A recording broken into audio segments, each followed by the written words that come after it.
Hey everyone, how's it going? Welcome to Know Your Gear QA Live number 195. Hey, that rhymed. Anyways, I hope everybody had a good week. I successfully got back from the virtual NAMM show without any virtual NAMM thrax. We'll talk about that, I'm sure, on the show. I feel like my hat is tilted wrong. Oh, there it is. It's better. Okay. I'm looking at an angle. Maybe I need to sit right there. All right. As always, if you're new to the live show, you want to talk to me, put a question mark first. That way I know you're talking to me. That way if I see it, I at least know you're trying to get a question or talk to me. If you're watching the rebroadcast, I timestamp all the things we talk about in the description down below, so you can go right to any of the subjects. And as always, I have pinned or highlighted questions from you guys who came early. And as always, they're not in order. So I apologize, but I missed a super chat last week. So I have that one. Hold on. Let me double click on it. And that came from John. And I told John, he said, hey, you missed my super chat. I said, I'll make sure I'll do it first next week. So John, here it is first this week. It says, hey, Phil, love the show. I've read where, I read where there's a drop in quality. So he's talking about a downgrade in quality from the Squier CV, specifically after they moved from China to Indonesia. True or BS? I mean, it's tough, right? It's hard to say like all quality is better, all quality is worse. From my personal experience with guitars, and those guitars in particular, it's an improvement going to Indonesia. My experience is the Indonesian guitars have been some of the best guitars I've seen in years, for what they are, for sure, to the point where I'm almost finding myself seeking them out. And really, it's no different than 10 years ago seeking out a Korean-made guitar, and 10 years before that seeking out a Japanese-made guitar. You're seeking out the highest quality for the best price. You know what I mean? We know Japanese guitars are great quality, but they're not necessarily the low-price guitars they were anymore. You know, what is it? Jackson released, they're back in Japan doing models, but they're $2,500. To give you a reference, in 2010, we were selling Jackson-made guitars in Japan with hard shell cases, $499, $599. And having a little tough time doing it. Wasn't the easiest sell. That's why they were throwing in cases. Jackson was throwing in cases. This is about 2010, maybe 2009, but around that time frame. I could look back to make sure. So yeah, I haven't experienced that. I think it's an improvement overall, but keep in mind, part of Fender's thing, okay, when they're that big of a company, and that's going to go for most of the big guys, but Fender, what they're going to do is when they get products, as they get the defects back from the retailers or they get notifications back, that makes them move, you know what I mean, from factories, or make those factories buy back products. There's all kinds of things in place. So if that quality isn't there, they can come back to it. So no, I wouldn't as a whole be concerned about it. Usually what you're seeing online is somebody bought something, had one-time experience, and then therefore it pigeonholed the whole thing. I say this all the time on my videos. I hope it never happens with me too. When I review a guitar and I say this guitar is great, I always say, please tell me your experiences down below. Really, not so much so I can read them. I already tried the guitar. I want you guys to share with each other because, like I said, one good review does not make all those guitars good. One bad review does not make all those guitars bad. So same thing online. You got to kind of look at the average. Okay. Next question came from, I'm going to say Asa. It looks what it looks like to me. Asa says, hey, Phil, I have a Squier Mustang. It's my favorite looking feeling guitar, but the humbuckers are a little muddy sounding for me. What are some good articulate humbuckers I can put in? The main kick for me is I don't know what humbuckers you have in that Squier Mustang. So I'm assuming they're the stock ones. And again, I haven't touched that exact guitar, so I'm going to go off of a general experience with those types of guitars, which is it's probably some kind of low price, high mass produced ceramic magnet pickup, which would definitely, in my opinion, give you that muddy sound. the pickups are going to be fine. But yeah, that's how I would explain that pickup. And again, I'm doing this off a shot off the guess, off the hip from what you're saying. So my personal thing would be there's nowhere to go but up. So get yourself some nice PAF style pickups, some Seymour Duncans, some DiMarzios, maybe even some Guitar Fetish pickups. It doesn't matter what the brand is, just go for the specifications. I'd get into some Alnico 5s, something that's got a little bit more clarity to it, which in this case is going to be pretty much anything. So give those a shot, and there you go. That would be my suggestion. All right, next we have, do I have to say next every time? Probably not. Andy says, hey, Phil, how much difference do rolled fingerboard edges make? And I think he had a follow-up, because I think he was saying that he has a player's Strat, and he's thinking about upgrading to the Fender's American Series Stratocaster, or I should say United States Stratus. It's funny, every time I say America, they're like, people go, it's always like, America's just more than the United States. I'm like, yeah, but they call it the American Series guitar. So anyways, what was I going to say? I don't notice a huge difference in the rolled edges on those two particular guitars. So how much does a difference to rolled edge make? It makes a big difference to me when it's not rolled and it's kind of a hard, sharp edge. I used to like that years and years ago, and I mean a long time ago. For some reason, the hard edge, I used to think it was like cool. But now that I kind of play more chords and less scales all the time, I like the rolled edge. It's kind of nice. But I wouldn't worry about it. That's not something I would particularly be concerned about upgrading if it was me. You know what I should be doing? Hold on a second. It says I answer these. I should get rid of them. Otherwise, I'm going to go back and answer the same ones again. Okay. And again, these are all questions. Thank you again, guys. These are all questions from before the show even started. Edgar says, hey, Phil, great channel. Thank you so much, buddy. Says, thank you for advice. He's saying he was able to get a PRS Custom 24 on sale from $3,600 down to $2,990. So he got $600 off. That's good. Do you think that was a good deal? Yeah, let's do some math. So I'm assuming current price is $3,600. I think that's a 10 top. I don't know. When I bought my Custom 24, I think non-10 top was $3,200, and I think 10 top then was 36 or 38. So 36. I'm going to do some quick math. When I say quick, I mean I'm getting the calculator out. Okay. So let's be fair and I'm going to give you a flat number. I'm going to say yes, that's a good deal. Okay, and here's why. Genuinely speaking, that guitar probably cost the dealer somewhere in the $2,500 range. Okay.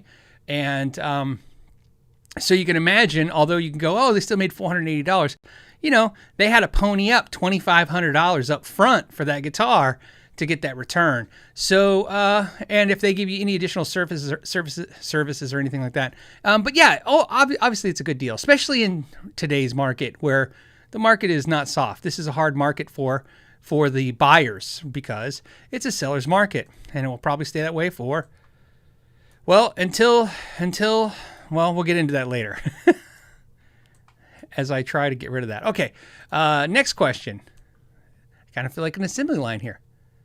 All right. See, that's why I'm trying to, hold on. Excuse me, guys, while I get rid of this. There we go. All right, next question is from Mr. Fancy Hands. All right, I think this person can play a little bit. If you have a name like Mr. Fancy Hands, you better bring it. You better have some skills. If you don't, good bluff. Anyways, hey Phil, hope you and your family are well. Do you think there's a problem with buying a few guitars knowing full well you'll return them just to try them? This is a really an interesting question, and here's why. I'm going to give you two perspectives on it, and hopefully, and again, these are just opinions and perspectives. I don't think there's anything wrong if you get a guitar and you don't like it sitting it back. Now, like I said, I was in retail and the idea, for 13 years. I had a retail store. So because of that, I just want to say, because it's my thing, I don't really return stuff. I exchange. That's my hang up. I'm not giving that as advice to anyone. I'm not telling you to do that. I don't want to give you any kind of weird, crazy baggage on that. I can't help it. right? You know what I mean? It's like, it's just like I was in the Army. When you're in the Army and you see a soldier, you empathize with them because you're like, I was there once. You know what I mean?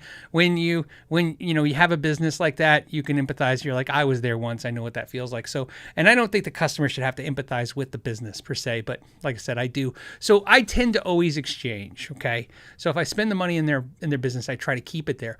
What's weird though, I'll tell you on a weird thing, and this is a thing, is sometimes I've had trouble with that with the bigger stores. I had that issue with a big store where I bought something and didn't love it, and I went to exchange it for another.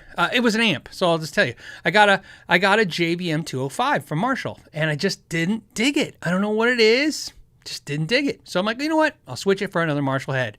Especially now that I feel like I really honed in which one I wanted. Now that I've kind of experimented with that one, and when I went to exchange it, the sales representative would only do a refund. They were like, oh, no, we'll refund it, and then you just buy the new one.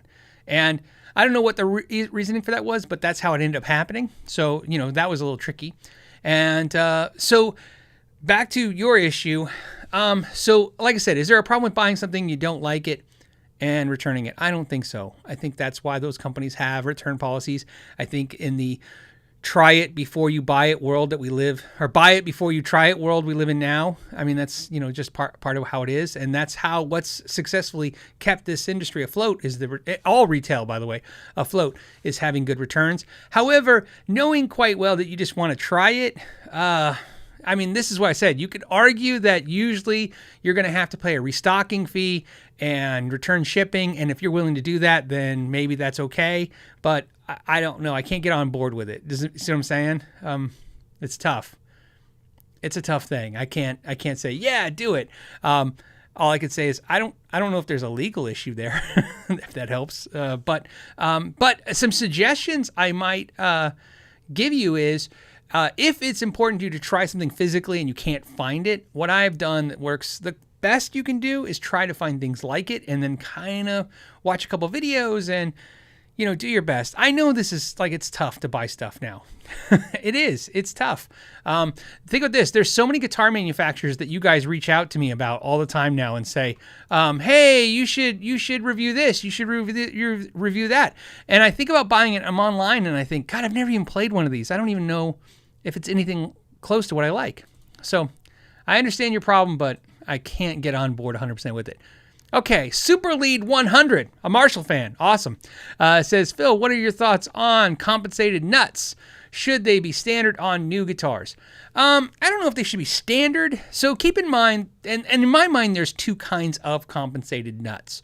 There is going to be the Irvana system, which is like what Music Man's using, and that's a nut that literally you can see little cuts into it, right? Especially if you guys look at some of the Music Man guitars, that's the best way to look at those. And then, of course, there's also the Buzz Fetten or Fetten system, however you pronounce that. And that one's really, really subtle in how the nut is cut to compensate for that. Should it be standard? No, and here's why.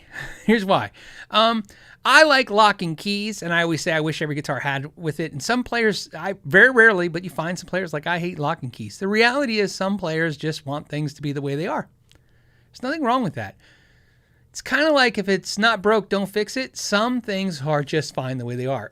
When I did some reviews this week of some guitars, obviously from the NAMM show, I was talking about guitars, and they had 3 saddles, and there was a bunch of comments saying, oh, why would they still make guitars with 3 saddles? And these 3 saddles in particular were compensated. And I'm like, I don't know. Some people like the way it looks. It's traditional. It's just a thing. So although I think compensated nuts are great, I think it's a great invention, a great idea. I don't think it's bad in any means. And I don't think it would hurt a guitar if you put them on there. Standard's tough.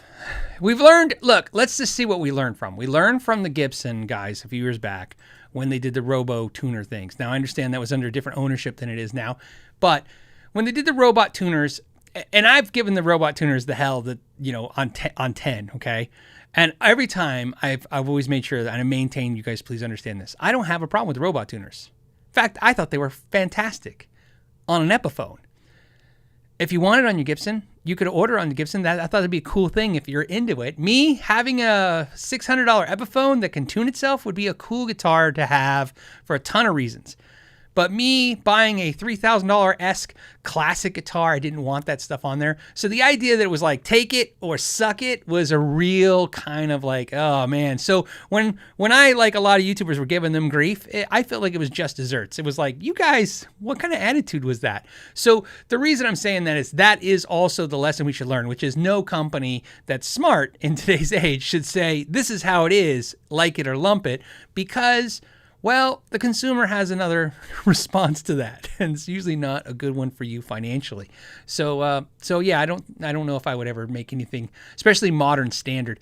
The guitar industry is not really a modern industry.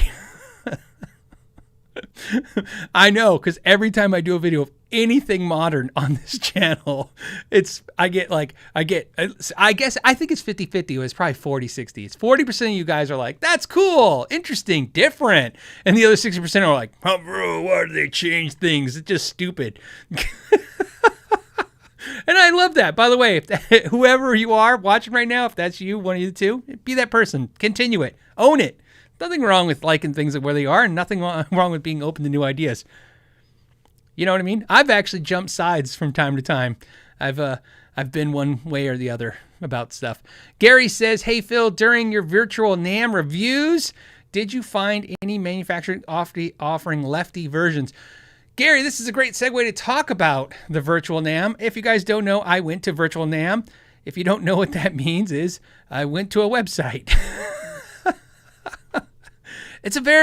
It was basically a website with a Rolodex of companies where I could click and look at what those companies had to present, which was a lot of times just some information and sometimes some pictures. Okay. While I pause, let me drink. Thank you. And here's what I learned. I started making videos. I even said in the videos, if you notice in the first couple of videos, I said, I'm going to make 12 of these. And now I'm up to 5. I have 2 others that are coming. Here's the problem. It's not me. I could pump them out all day. So let me tell you about what I learned from being at the virtual NAMM that might be insightful to some of you guys. First, virtual NAMM's not fun, but there's a saying I love, okay? We don't have to stop living because of COVID, but we do have to live with COVID. Or you could say it backwards. You know, we got to live with COVID. We don't have to stop living because of COVID. Reason I say that is, I understand we can't have a real NAMM, so we had virtual NAMM. I understand virtual NAMM sucks, but it's what we got, so I went. Okay? I decided, seriously, I'm not joking. I decided like I was going to go. I literally opened it up and experienced the videos and experienced the process. And I actually tried to immerse myself in it. Why? Because on the crazy chance that 2022, there's no NAMM and virtual NAMM, I'd like to be versed in maybe what's going to happen. So here's what I learned. A lot of the companies weren't really participating. So Fender, I didn't even see a booth. And I looked really, really hard. Okay. So I didn't see a lot of booths from a lot of companies. A lot of companies was frustrating because they didn't highlight their new products separate. So I had to do all this cross-reference to like their current websites and social media to see like, so when I was giving you guys videos, I wasn't like, look at this new thing. And you guys were like, that came out 2 years ago. And I'm like, so it was a little difficult there. Again, I'm not blaming anyone. I'm just explaining the process. The best booth was probably Gibson's booth. And the reason was they had this cool virtual, like you could learn to set up a guitar thing. They were doing some videos. It seems like they were the only ones that really embraced it. So I'm wondering if they maybe helped collab the thing with the NAMM. It seemed, up there. I think Paul Reed Smith's guitars also put a pretty good effort in there as how they were interacting with at least creating content, doing stuff, and trying to pretend that this is all some kind of real thing, which was really what you're doing. It's just like any virtual event. You're just sitting in your chair at home, but pretending you're in this other place. But what did I learn? So back to the thing that's important, probably to help you guys. I learned that obviously there's not a lot of product this year. That's the real thing, man. There's the most companies. So that was the cool thing about virtually being able to talk to companies. I talked to tons of companies, everybody from Vintage to Marshall to D'Addario to Dean Guitars. When I say, there's chats, you can chat with people like a chat room. And I would chat with them, ask them questions. And here's what I learned. And this is going to Station and Rest says, what's the purpose of NAMM now that companies can advertise their own? Well, Station and Rest, let me tell you, I have the answer. If the NAMM doesn't do stuff like this, all you small guys, you're dead. Bye. Good luck. The whole world will be 5 companies. That's what it is. Because I'm telling you guys, that's why when I started making those videos and I started pumping out those little things like these little guys, man, they paid to be there at this virtual NAMM because they don't, no, you're never going to find their website. You're never going to find their YouTube channel. They're not Gibson. They're not Fender. They're not Paul Smith. They're not Ibanez. They're not in our face with their power and their might, right? You know what I mean? And the fact that we already own their stuff. So this is important. I didn't realize how important it was. And when I went in kind of like, okay, I'm going to do this because I like to try new things. And I go, it's no reason not to go. It's free. And, right? And it was really enlightening that, it was, I saw a bunch of cool companies I never seen before. Same thing as when you go to real NAMM. You're walking by and you see a little booth, something interesting.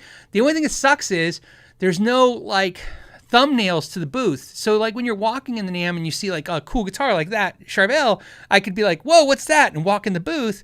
Here, you had to literally just I clicked on every booth. And even though some of the booths, when I opened it up, no pictures, no nothing, just said contact this person. But here's what's also cool about the NAMM. Ready? Because I did go to the NAMM, I have a guitar coming from Sterling. I have a guitar coming from Court. I talked to a ton of companies about doing reviews, and they were like, yeah, because you know why? I think I was the only one out there poking around. And when I was doing these NAMM videos, they were all like, that was cool, Phil, thanks. They're like, yeah, we want to send some stuff out and get it on the channel. And that was, again, what you do at NAMM. Talk to companies and say, hey, I have this channel. I have these viewers that are like me. They're crazy guitar nerds. They like to see new guitars. You know what I mean? And so overall, it was a good experience. It was just like real NAMM, tiring. Just instead of my feet, it was my head that hurt from doing that. But like I said, the only negative, and I don't want to end on the negative, but the only negative was there's just not a lot of companies showing a lot of new product. In fact, a lot of companies had zero product to show new because their excuse was always the same. Hey, look, we're just trying to catch up with the stuff we already sold. You know what I mean? They are all getting slammed. You know what I mean? They high sales or low availability of getting products. So they're either having supply line challenges or they are still trying to hit the backfill. The last thing, which again, I don't want to stay on the negative, and I'm not saying these are negatives, but this is also probably important as well, is the one thing the NAMM seemed to be missing as a whole for the guitar community was inexpensive guitars. There seemed to be a lot of expensive guitars. So if you guys watch the videos I did, you'll see I highlighted the Sterling guys because they came out with some really cool guitars, sub $500, and that was very rare right now. You know what I mean? It's definitely, we're living in a world where there's a lot of we're going to have to get used to the guitar quality's gone up, but this, I don't want to say this, okay? I don't, but I'm gonna. We might be seeing the end of the cheap guitars, okay? Obviously, it's like we've been drunk on cheap guitars for years, and obviously there's inflation. There's all these things that you guys can start bickering about if you want, but I want to give you an observation. You got to understand why you need cheap product. Inexpensive. I'm sorry. We'll say inexpensive. You need inexpensive product to get new people into your thing, right? So you make, just like when you do anything, right? You make affordable stuff so that people who are thinking about doing the thing that you could do, like guitars or whatever hobby or whatever activity, artistic outlet you do, they make something to entice people into it. Well, obviously with record sales last year and a ton of people turning to musical instruments because the fact that it's you can't go anywhere, I think companies aren't really focused on how do we get people into this right now. So I'm not saying inexpensive guitars are gone forever, but I'm just saying you might be seeing a decrease in them from at least name brand companies. Obviously, you're going to see all the weird off-brand companies that you see on YouTube, like the Glarrys and the Harley Bentons and stuff. Of course, there's always going to be that stuff. But I think a lot of you caught what I caught when I was showing the videos, which is a lot of mid-level brands and upper brands, man, their price points, although the guitars were really, really beautiful, were like, really? Is that where we're at now? $800? Oh my goodness. You know what I mean? I had that reaction a lot. I think my face was like this the whole show, like, woo, okay, let me look at that again. Is that $1,500? Am I looking at, right? So, but it was good, and I'm glad we have a live show that I can maybe share that experience with you. I'll keep putting stuff out. Like I said, it was really, really cool. I'm excited about some stuff. I have some Epiphones coming, by the way. I think I saw somebody mention Aljon was here. Aljon, if you're here, hey buddy, we're gonna get some Epiphones on the channel, stuff like that. So again, more guitars, which is what I was focused on. How can we get some guitars on the channel, keep the excitement going, especially in the biggest problem that companies are having right now with guys like me is you guys are buying so many guitars, it's hard for them to send somebody like me a guitar to show you. So, and that's good. I'm actually, if that's the worst problem for right now for the industry, good. Okay. Let me dump in some comments. I see you guys doing questions again. James Taylor says, have you played a sawtooth guitar? I did play a couple. And again, they're, like I said, I grade them. And again, just my opinion, I grade them like Harley Benton and Firefly and stuff like that, where good stuff, obviously made for a price point. Okay. And which when I say made for a price point, I mean that certain things that certain higher-end guitars will get rejected for quality assurance for. Those companies will pass through because they're just hitting a price point. But yeah, pretty good stuff. I would actually test drive a sawtooth on the channel. At this point, I'm really trying to focus this year more on guitars. Last year, all my highest viewed videos were guitars. My lowest viewed videos were pedals and amps. And not saying I'm not going to stop doing any of those. I'm just saying, obviously, I'd be dumb to not keep putting more guitars on, since that seems to be really the not the focus of the channel, but obviously because I work on guitars, I think that's why you guys are more interested in me talking about the guitars. All right. Hold on.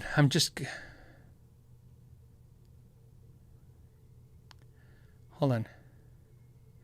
Okay, Eddie says, I'm looking for comments about what I just talked about. So Eddie says, rising prices in Indonesian guitars means rising wages for Indonesian workers, ? Dude, I wish that was the case. I hope that's the case. It's possible. I have a feeling that, although, like I said, we can hope that's possible. I have no inside knowledge of that right now. What I can tell you is it's a supply, it's a demand and supply and demand environment where, we want it. They're going to adjust the pricing. You have inflation, of course, that's happening, and then, of course, you also have shipping charges are killing people, man. You don't have to be a company to know that. Just sell something on Reverb and go, wait a minute, what? So, yeah, I mean, like I said, I hope that translates. I always hope whenever I pay more for an instrument that I hope that the worker got some piece of that. No matter where it's made. Even if made in the USA, made in China, I don't care where it is. Obviously, look, we're not a bunch of corporate douchebags. We all want people to do well. We're a bunch of people. We're musicians. Think about this. No matter what you're doing, there's 1,000 of you here. No matter what your job is, no matter what you do for a living, you're a musician. That's why you're hanging out right now. As musicians, I think our artistic side lets us be more human, or lets us be human. And as a human, I want other people to do well. So, but yeah, I just don't know how much of that is the better wages, but I hope it is. Hold on a second. And again, I know you guys have questions, but I'm trying to stay on this subject for at least one more or two more comments. Let me go back a little bit.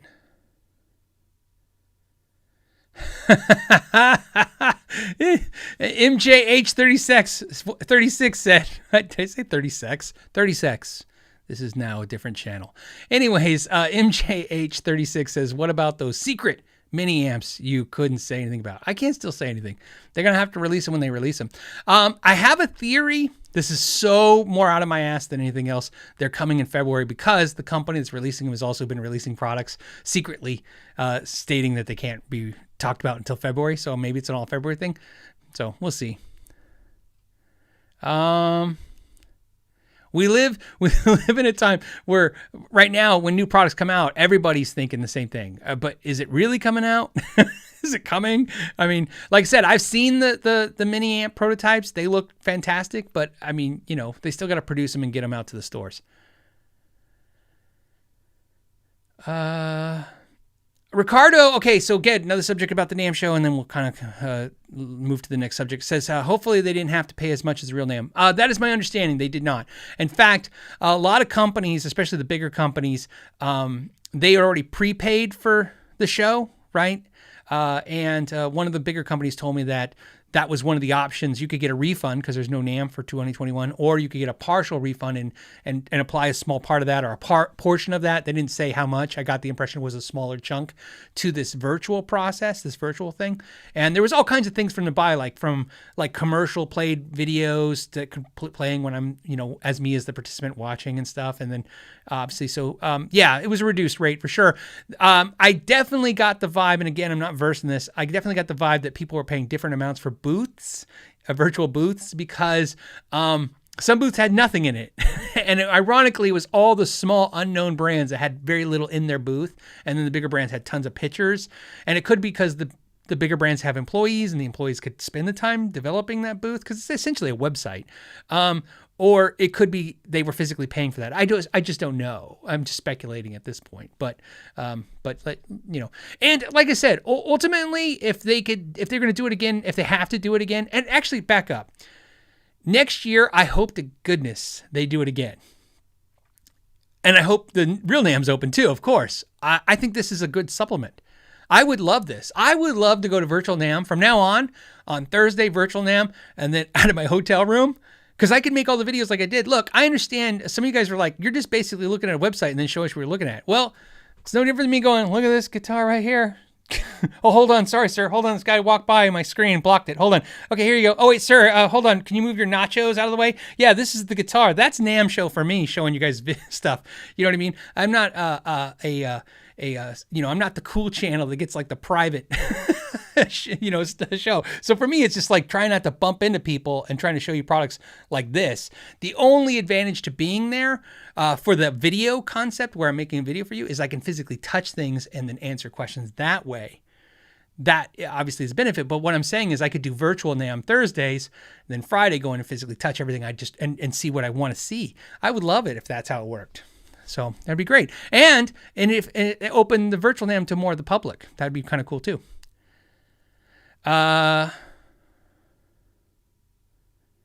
Okay. All right. So now we're done with that. We're going to talk about guitars. Okay. So Cushman NYC says, Cushman, sorry, says, is Josh Smith's signature guitar worth $2,500? It is if you like AZ guitars. It is if you think that made in Japan Ibanez guitars are really cool. And it is if you love Josh Smith. Yeah, of course, the answer. That sounds like a very sidesteppy answer. It's not. Here's why. I like the AZ guitars. Hey, there's one behind me. Right there. And I like the way they are now. And the idea they make a tele version just sounds cool as hell. Josh Smith having a chunkier neck with a saw V is cool, but not to me because I'm not a big fan of that particular neck. But I think players that play more blues like he does are going to love that neck. And you got to understand what he represents to Ibanez, right? Let me tell you why the Josh Smith Ibanez thing is great. It's great because Josh Smith, if you guys don't know who Josh Smith is, shame on you. I'll put a link to not only his YouTube channel, but more importantly to his music. Phenomenal guitar player. Okay, phenomenal. It's just an understatement. And totally underrated in my opinion. Okay, obviously, because sometimes people don't know who he is. A lot of people are like, who's this guy on the Ibanez thing? I'm like, you call yourself guitar players. Anyways, just kidding.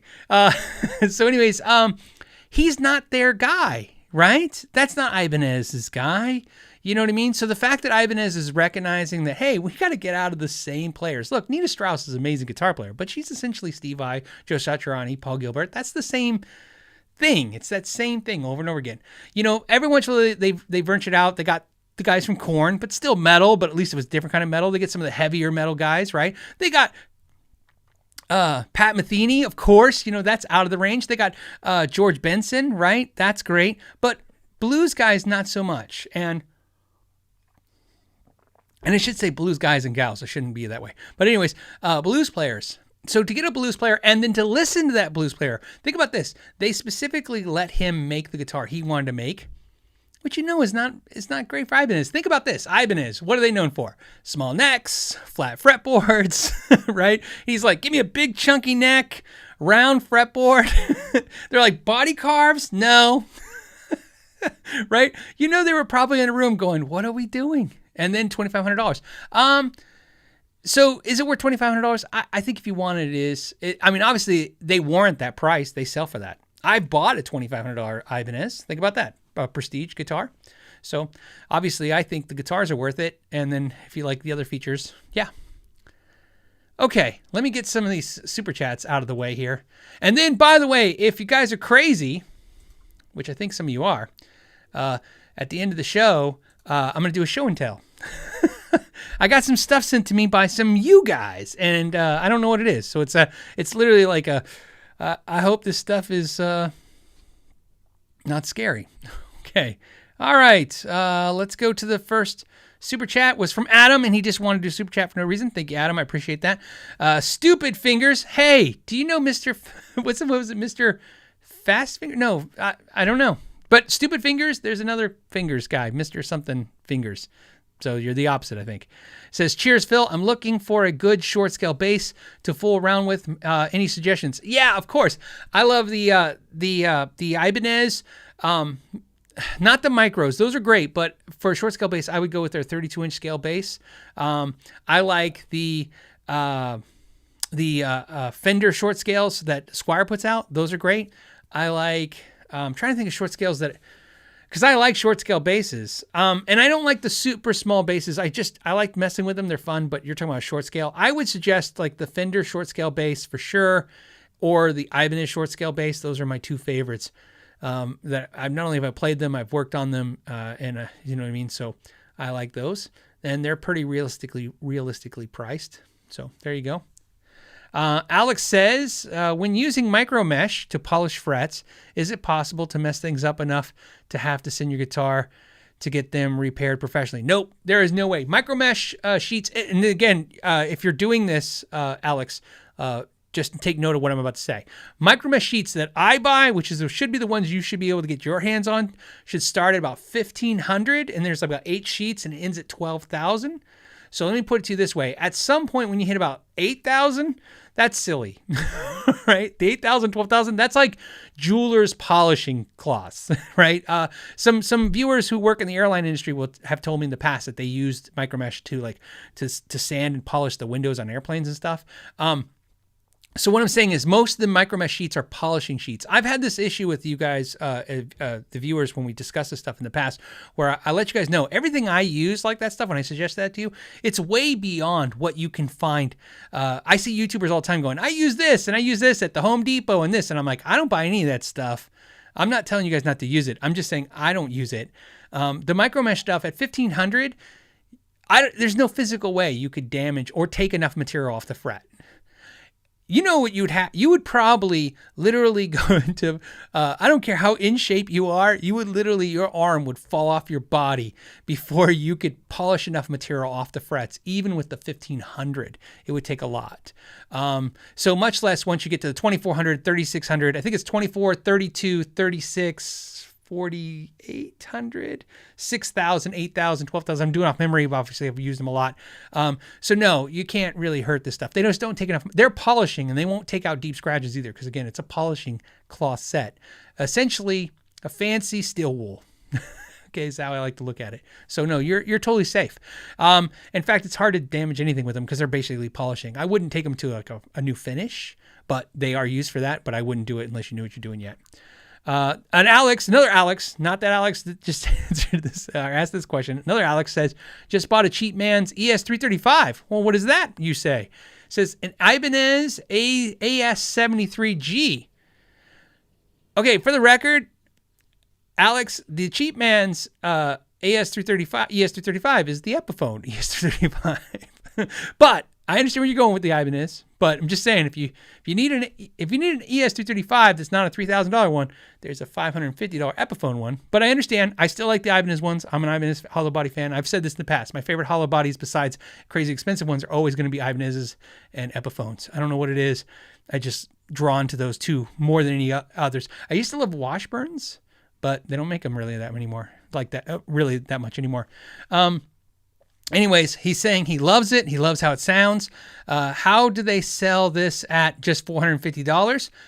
Yeah, we'll get to that. It says, is it the Linden? I think he's talking about the woods. I think. Is it the Linden wood? Whatever. What is your opinion on the woods? Yeah, he's saying the woods. No, it's not the woods. So you got to understand how you make a guitar, a hollow body guitar, is the same way you make an acoustic guitar, in the idea that you are you're taking ply. Well, some acoustic guitars, of course, are solid, but we're going to say ply. Okay, so ply. You're taking plywood. You're going to soak it, wet it, bend it into a jig, and then clamp it, and then let it dry into shape, and then glue it together like puzzle pieces. All that is done by hand. That's why, like when everybody was freaking out that PRS did the Hollow Body 2 SE for $1,000, $1,200, and $1,500, and those were made in China, even though all the other guitars SEs are made in Indonesia. It's like you have to go to China. And again, I'm not saying, I don't want to say have to, like you have to. I'm saying I'll explain it. I'm just going to explain why. They go to China because to make acoustic guitars and hollow body guitars, like I said, they're the same way they're made. It's all hands labor, not machines. You can't rely on machines that much. Sure, the machines will CNC out the neck, maybe CNC out the parts, the shapes, the tops and stuff. But essentially, the wetting, bending, clamping, gluing is all done by hand. It's very hands-on intensive. So you want to do two things. One, if you're trying to make an affordable guitar, you're trying to go to the cheapest labor rates you possibly can. And two, you're trying to go to the labor where they have the most experience doing that. Obviously, because it's not something that's like, hey, today you want to make a hollow body guitar? Sure. Right? I mean, they have to be trained a little bit. So that's why they do it. That's why they're made. So to answer your question, how do they do it? We know how they do it. Same way they make iPhones.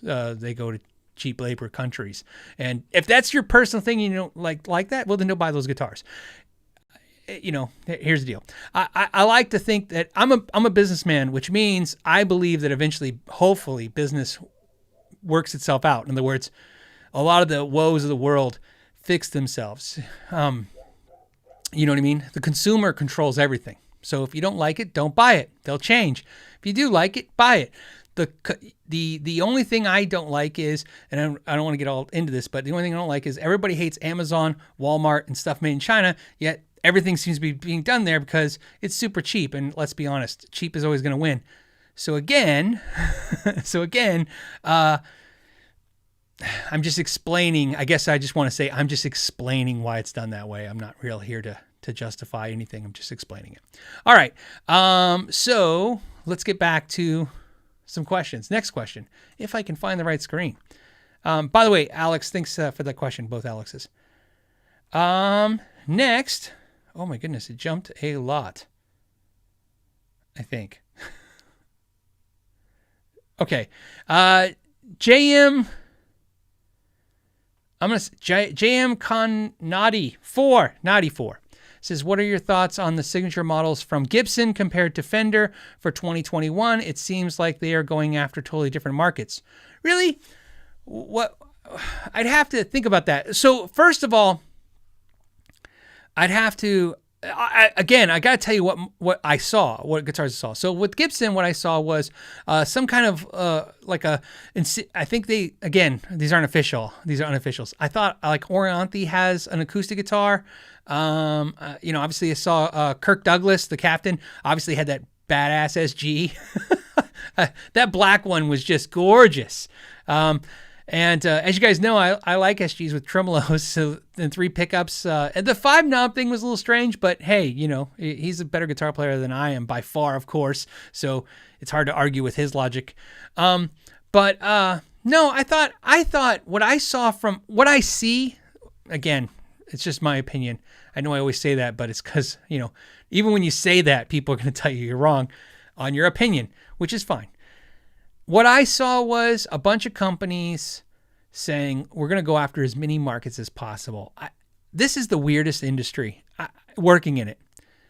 It's an industry that loves music, which is good, loves money, which is obvious, but somehow fights its own instincts. In other words, companies like, I've said it all the time, like I'll pick on Schecter for a second. I love Schecter, but they stay focused so hard on the metal market sometimes it drives you nuts. Why don't they recognize that there are blues guitar players, there are jazz guitar players, there's more players out there. So same with Gibson and Fender. The thing that Gibson and Fender and together have pretty much almost exclusively enjoyed their entire histories is that every genre of music plays their instruments. It's very rare for that. You know what I mean? When you think Dean, sure, there's all kinds of players that play Dean, but you're going to be mostly metal. You know what I mean? When you think Martin guitars, even though they're acoustics, you don't think metal, right? So, I mean, there are very few companies that get to say, hey, I'm country, I'm rock, I'm blues, I'm metal, I'm death metal, I'm jazz. You know what I mean? I'm folk, I'm, math rock, whatever you want to throw out there. So I think what I saw was a bunch of companies, or especially Fender Gibson, looking at the market and saying, we want everything, right? Who plays our stuff? Well, then that's who we want to make models for. So I saw a lot of, like I said, with Ibanez, getting a blues guy into their mix. So I think that was consistent. I saw a lot of consistent things out there. Plus, not to mention, you got to understand, the demographic on a channel like this is 25 to 55. That's the majority of the audience, okay? I have some that dip down below 25. There's a good amount. It's probably about 15% of the maybe 10 to 15%. And then over 55, again, another 10 to 15%. And then the bulk of you guys and gals are right in the middle, okay? And so there's a saying I like to say. Here's my saying. Sometimes when somebody shows me an instrument and they go, this is the instrument and it's by this artist, and I go, I don't know who that is. And they go, oh, I'm sorry. And I go, no, it's probably good, because if I don't know who it is, it's probably because they're cool, right? And that's what we need, right? You guys, everybody complains that the kids today aren't playing guitar. Well, you need to get people that inspire kids to play guitar. And it sure isn't going to be the people that we love for the most part, right? It is, but it isn't. So yeah, I thought it was cool. I liked what they rolled out. I thought it was really cool. Somebody mentioned they did the Tom Petty thing. I agree. I thought there was really good stuff from all the brands.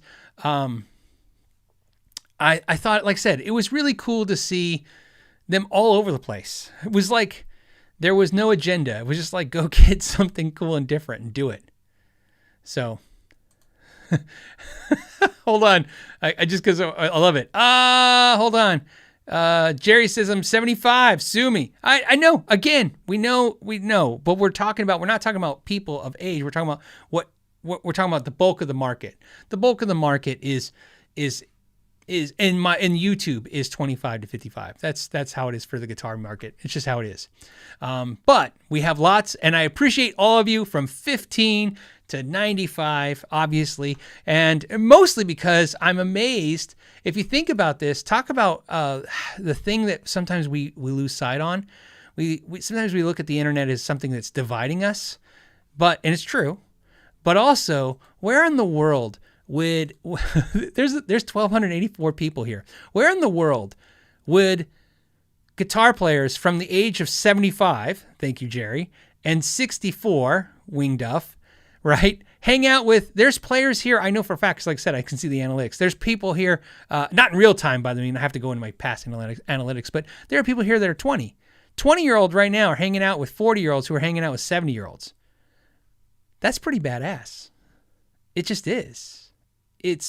That would never happen before, right? You walk in a guitar store, you didn't see a 75-year-old and a 20-year-old talking about guitars. Not normally, right? We get to talk about it. It's cool. It's my favorite thing about this gig is, I'll tell you, actually, my favorite thing about this gig is not only that, but it's when I meet you guys in person. Boy, I never can predict who's a Know Your Gear subscriber when I bump into you. It is a vastly different collective of players. So it's not like I can go, oh, look at that. It's, you know what I mean? It's this. They definitely are watching the channel. Every time I bump into you, it's a different metric or algorithm or demographic. So it's awesome. We're going to go to the next question because, again, we got to make some ground here. And somehow I missed Reggie. Reggie, how did I miss your super chat, buddy? I missed it. Reggie said, for the NAMM 2021 virtual tour, keep cranking out the vids. Here's a tip for the beverage fund. Thank you. Thank you so much. I appreciate it. In fact, I'll drink right now, although it's water. Thank you, Reggie. I appreciate it. Scott did a super chat. Thank you, Scott. I appreciate that.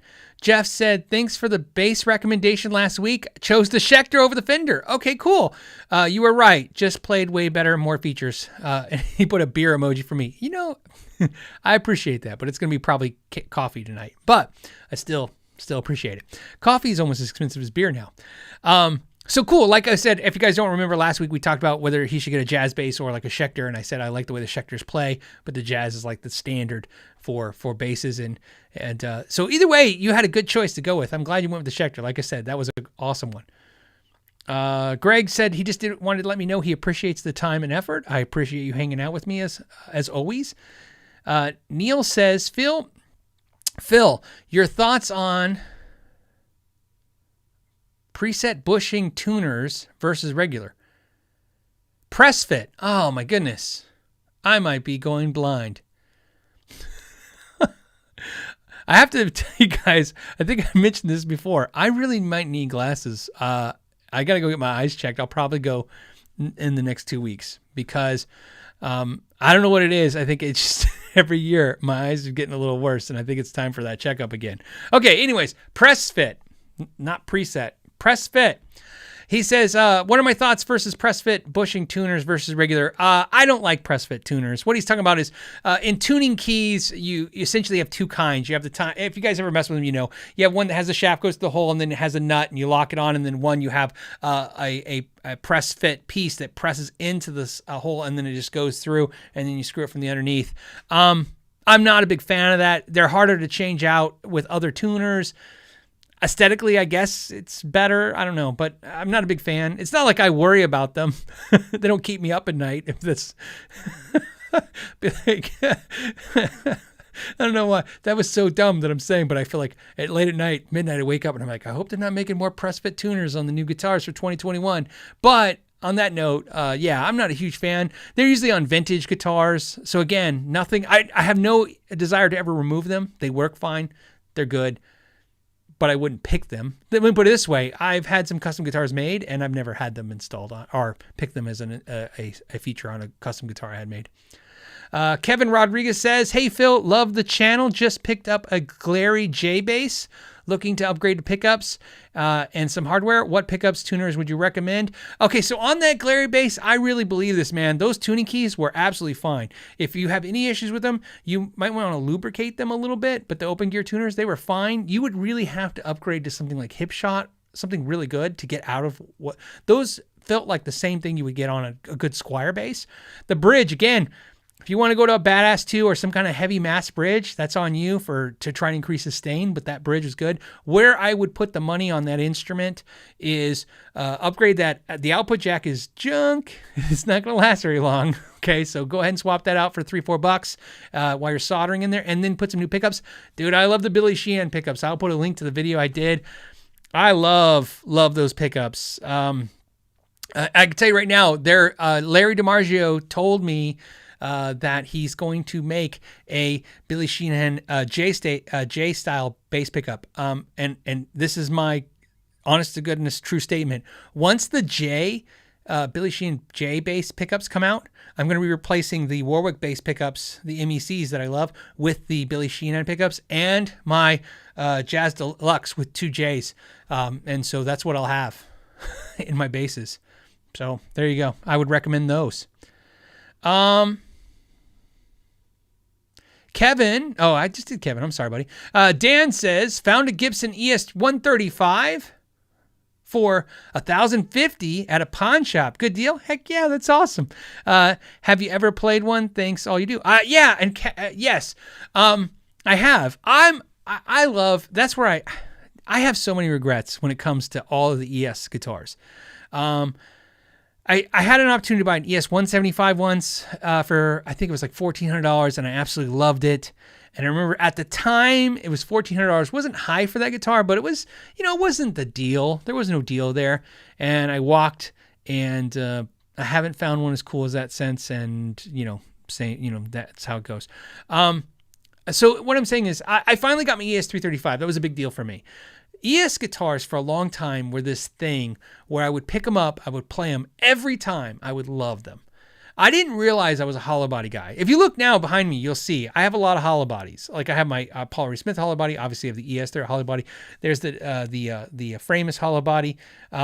There's my Telecaster semi hollow body. Obviously, my Taylor T5 is kind of an acoustic hollow body-esque type guitar. It's funny. It's like I said that, and then today's the day I don't have. I have my Gretsch hollow body to my left. I actually have a lot of hollow body guitars. It's because it was a guitar that, for a long time, I saw as like this, I don't know, old dude's guitar. Isn't that lame? It's lame. Anyways, it was like it wasn't cool. Now I'm the opposite. Now I think they're the coolest things I've ever played, and I love them. And if somebody came to me in a time machine and said, in the future, 10 years, you'll have all hollow bodies, I'd be like, yeah, that makes sense. So yeah, I love hollow bodies, and the ES series is just some of my faves by far.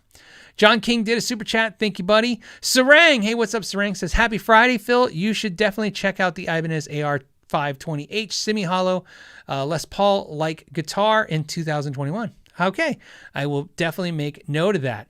I haven't talked to anyone at Ibanez. I usually talk to them. I haven't had a chance to talk to them about anything they put out because, again, it was hard for me to talk to any companies. I talked to them at the NAMM, but it was hard to say, hey, send some stuff out because, again, it's tough. There's not a lot of inventory for a lot of companies to do, so to send stuff out. So I didn't want to hit up Ibanez already. Not to mention, I already have, like I said, I have about a half a dozen guitars coming. So that's going to keep me busy. And some stuff I think you guys are, obviously, a lot of stuff you're going to be really excited about. I'm excited. So I'm hoping if you're just a quarter of the excited I am, you'll be fine. Tinkerbell says 49. He means his age. Tinkerbell or her. I could look at the avatar. I think it's a dude. Tinkerbell says 49 here. Although keep in mind, I am going blind. So don't take offense to that avatar. 49 here and metal. I love that. I just want to say that was awesome. Okay. Dave G says, have you ever reviewed a wireless guitar system, especially the X5? I reviewed a cheap wireless system that once, and it was kind of like this company reached out, and I was like, oh, I'll check it out. And it was like obviously a copy of the X5. It was good. I enjoyed it. I don't know if it was as good as X5. Funny enough, X5 has reached out to me. They do rounds with YouTubers, and the last couple of rounds, I like opted out. I said, I'm not really don't have the time, and I'm trying to, like I said, focus a little bit more on that kind of stuff. So I let them know I'm interested. So if they want to send one out, I will definitely do a video and talk about it. I'm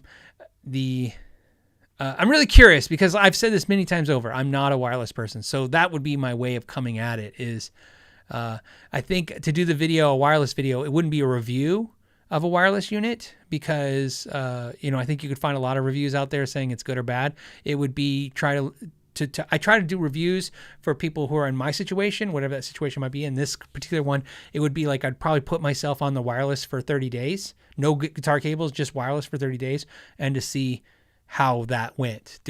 After 30 days, am I like, oh, I'm wireless forever? Or man, am I, dude, I can't wait to give these away to one of you viewers and I'm going back to my cables. So that would be the video I would be interested in doing. 30 days on. So obviously it would be a while before you see the video, but I would like to do that.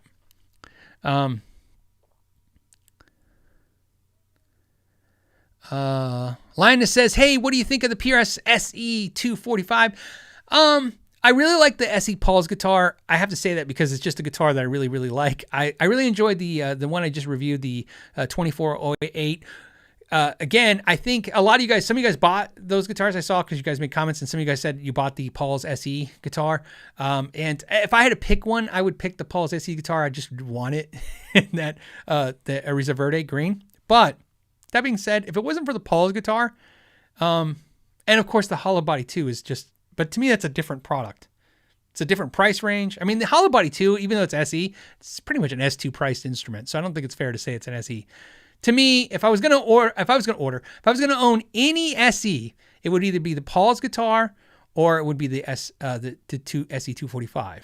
And that's because I have a custom 24 that Nathan built me. So I wouldn't want a custom 24 for anything, right? And then also, I'm also saying that today on the 22nd of January, 2021, because I have a tracking number. So on Monday, which means sometime next week, probably Wednesday, I will be reviewing the new Zach Myers guitar. So I don't know until I touch that.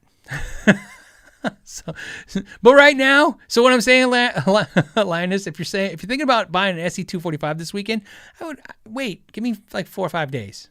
Obviously, it's going to be a fast video turnaround. I'll get it on Monday. I'll probably stay up late videotaping it Monday night because of the fact that it just came out. And one, obviously, the faster I get it out, the more people will watch it. And two, I'm pretty sure after I'm done, it gets shipped off to another YouTuber or to somewhere else. You know what I mean? Sometimes to guitar magazines or maybe so I'm sure they would appreciate the turnaround on that.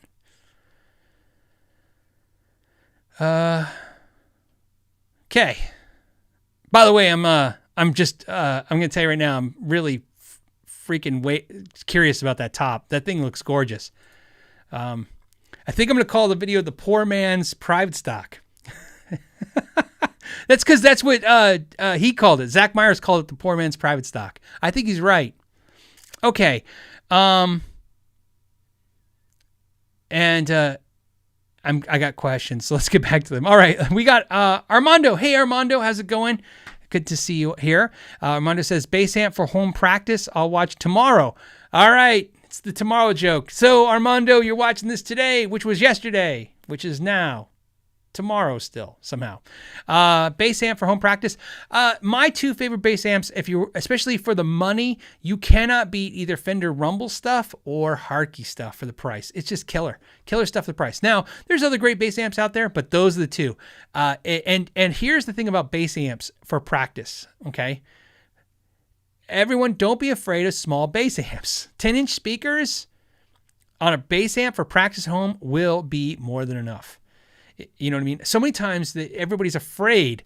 And the worst thing that happens is a lot of, especially guitar players, they'll try a bass amp in the guitar store, in a guitar center with a 6,000 to 7,000 square foot room that they're in, and they'll hit some notes and like, this is great. You don't need that for home. You know what I mean? You can do great.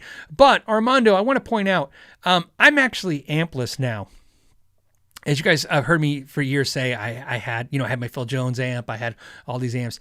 I use an Eden preamp pedal, and that's what I use every time you see me play. I usually use that whenever you see me playing out with these other bands or stuff. That's what I use, and now I use that into my PreSonus into my PreSonus studio monitors, and I just use my studio monitors here for my bass tone. It's just how it is. That's just I think bass amps are, unless you have a small stage. And I have a great acoustic amp, so I'll take that sometimes. But yeah, so just let you know you have options. So don't feel like you need to buy a bass amp just because you need something to plug a bass in. You could plug a bass into studio rig. If you have nice studio monitors, that's even better. Get a nice preamp. It's fantastic. Another Alex, but different. No, is it the same Alex as the first? It is. Alex Cadell. Cadell is back. Alex. So same Alex, but not the second Alex. This is the first Alex. You guys keep track of that. Says, how do I pre-order a guitar that is still in prototype stage? Do I talk to Epiphone directly or go through my dealer? I really want Matt Heafy's new signature.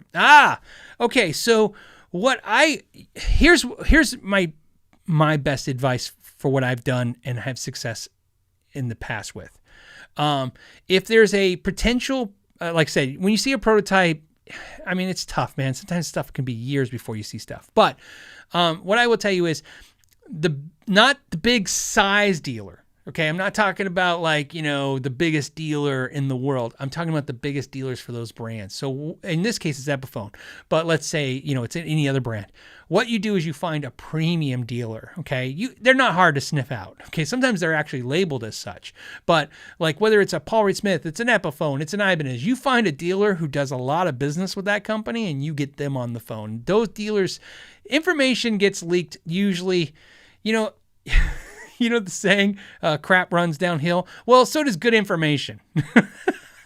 Right? So the good information goes to the best dealers. They get leaked at first because they're going to put in the biggest orders of it. So, and sometimes you get that. And remember what I said last week or maybe a couple weeks ago, because it's now starting to blend together, when I said there'll never be a deal online as good as a face-to-face or a phone call deal. Same thing with stuff like this. Email somebody a question. If you email a dealer, hey, when's this guitar coming out? You're going to be like, officially, they're going to be like, we don't know. But you get somebody on the phone or you go in and you talk to someone, an owner or a good sales rep, engineer, whatever you want to call them, and talk to them physically.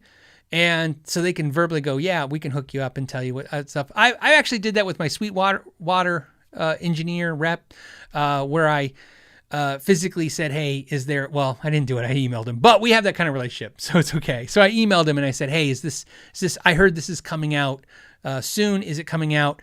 And he's like, yeah, we're getting a few, you know what I mean? And then I was like, okay, cool. I want one, you know what I mean? Kind of deal. So sometimes you can do that. Okay. If they know. And yeah, you could always contact the actual manufacturer, but those are just some suggestions, if it will. Red Yamaha bass guy, ironically hates basses, Red and Yamahas. Weird. No, I'm just kidding. Yamaha Red bass guy says, what is your take on Ibanez Power Series short-lived model? Yep. I have an 88 Power Series model that I scored for $700. I never really played one. I've seen them. They were cool.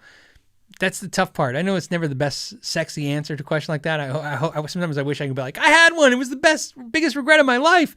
But no, for Ibanez, for Ibanez, I have my dream Ibanez bass, which is the Afirma bass. That I love a lot of the Ibanez basses. Don't get me wrong. I've been an Ibanez bass fan. My first real Ibanez bass was a Ergodyne. No, I'm wrong. It was a Soundgear. I got a Soundgear 300, which I thought was just, I might have had a $10,000 custom shop, a Spectre bass as far as I was concerned when I got my Soundgear 300. And then I went to Ergodyne, and that was like even a bigger deal for me. Right. And I always wanted the Afirma bass. To me, that was like the ultimate rare bass. And when they reissued it in 2019, I want to say, I have never, I've never done this. I've done this before. I contacted my friends at Ibanez and I'm like, please. I was so afraid they were going to sell out. I was like, please, how do I get one? And they were able to hook me up with one. That's why I was one of the first reviews of it. And I love it. It literally, my Afirma bass, and I'll put the video so you know, my Afirma bass is an interesting subject in my house. Here's why. My wife thinks it's the ugliest thing she's ever seen as an instrument. It's the ugliest instrument she's ever seen. I think it's the most beautiful thing I've ever seen. And to show you, sometimes you guys like, hey, happy wife, happy life. Not in my case, because it literally is the thing that sits on the right. I have two guitars on each side of my TV in my family room. and one of them is that bass. So my poor wife has to stare at this thing that she thinks is the ugliest thing ever every day, all day. And I sit there in my chair. I have a chair and I sit in it and I watch the TV and I sometimes just look over at it and then randomly, I'll just pick it up and start playing it when I'm sitting in the chair. I love that bass. So, Red Yamaha bass guy, here's the thing. So basically, we can't bond on the Power Series. As cool as it is, it wasn't anything I've actually, really got into that much. But I do like Yamaha basses. I always wanted a Billy Sheehan bass. So maybe we have that in common. Brian says, could you review Johnny Silverhand's guitar from Cyberpunk 2077? I have no idea. But I will definitely, I'm going to Google it right now. I don't even know what it is. Why don't I know what it is? Okay. It's one of those things that'll either be like, yep, or I'll be like, no. Hold on. Where are you, Google? Google.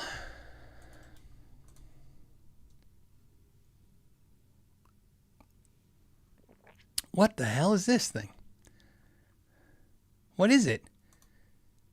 I don't know what this is, but I'm going to share with you guys.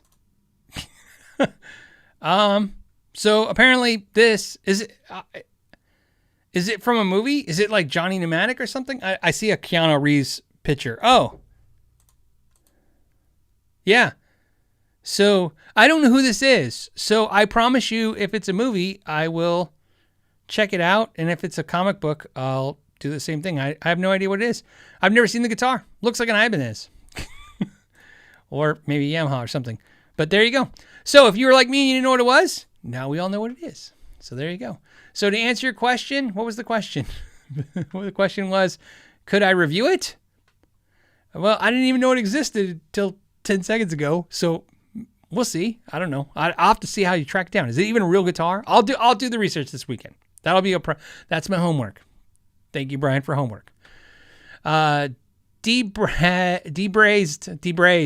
says, Phil, love the 2021 virtual NAMM series. Thank you so much.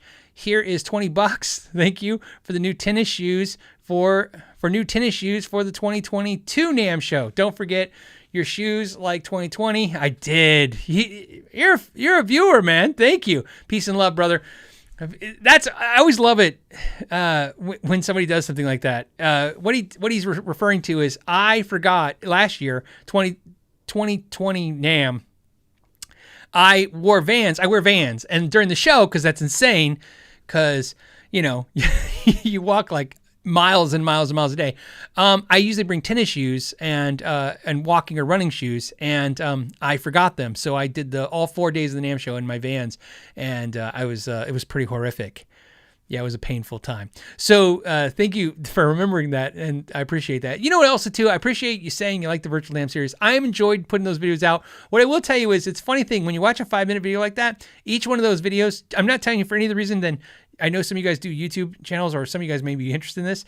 A 5-minute video like that takes me about 4 hours to edit.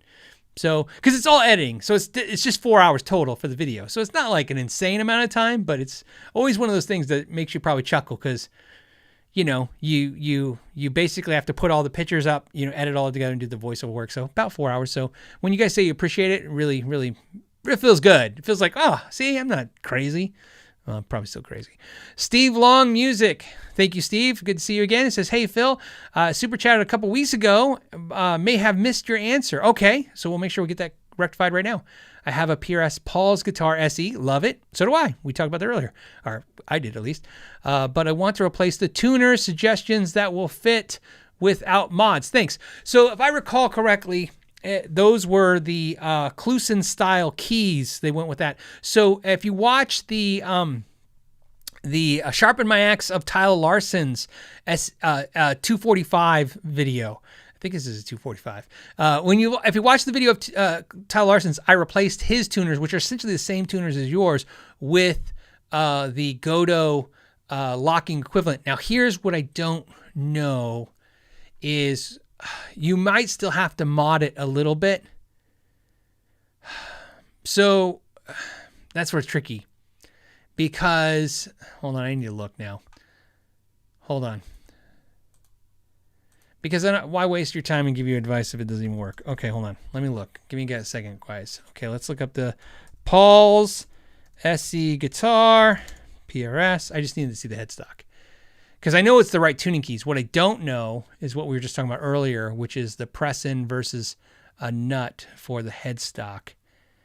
And you could probably, I'll show everybody. Don't you love it when you go to the internet and it gives you nothing but blurry pictures? View image.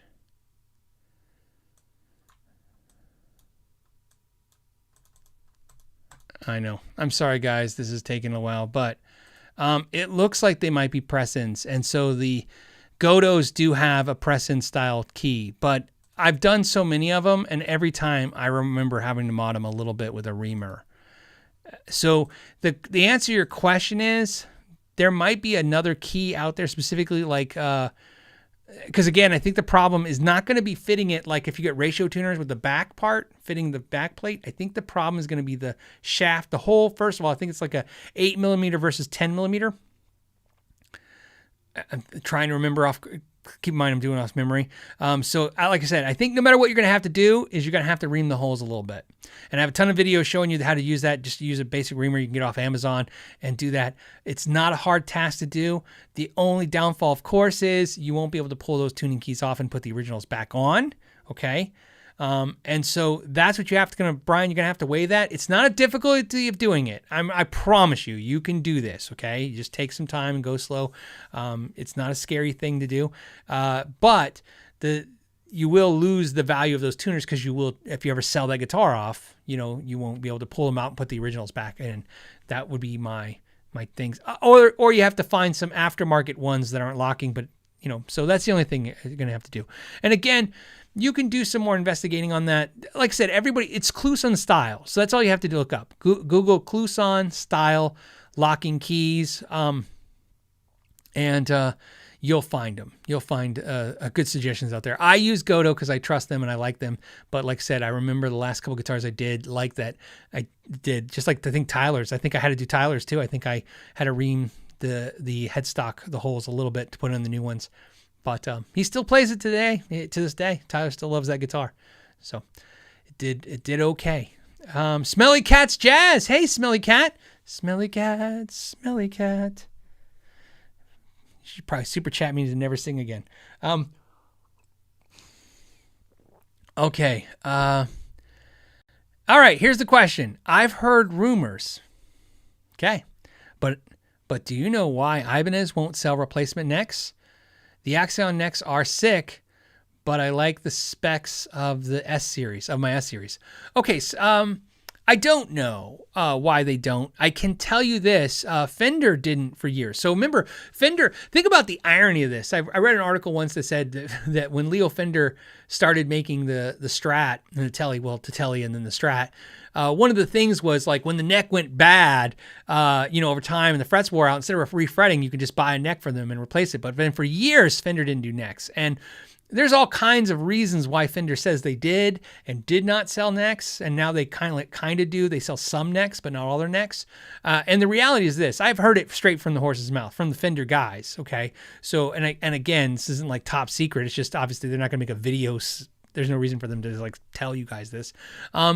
They started making necks because of companies like Stratosphere were basically cannibalizing all the guitars and selling the guitars as parts, right? So they were, hey, obviously they saw a market and they started making necks, and so they started making necks.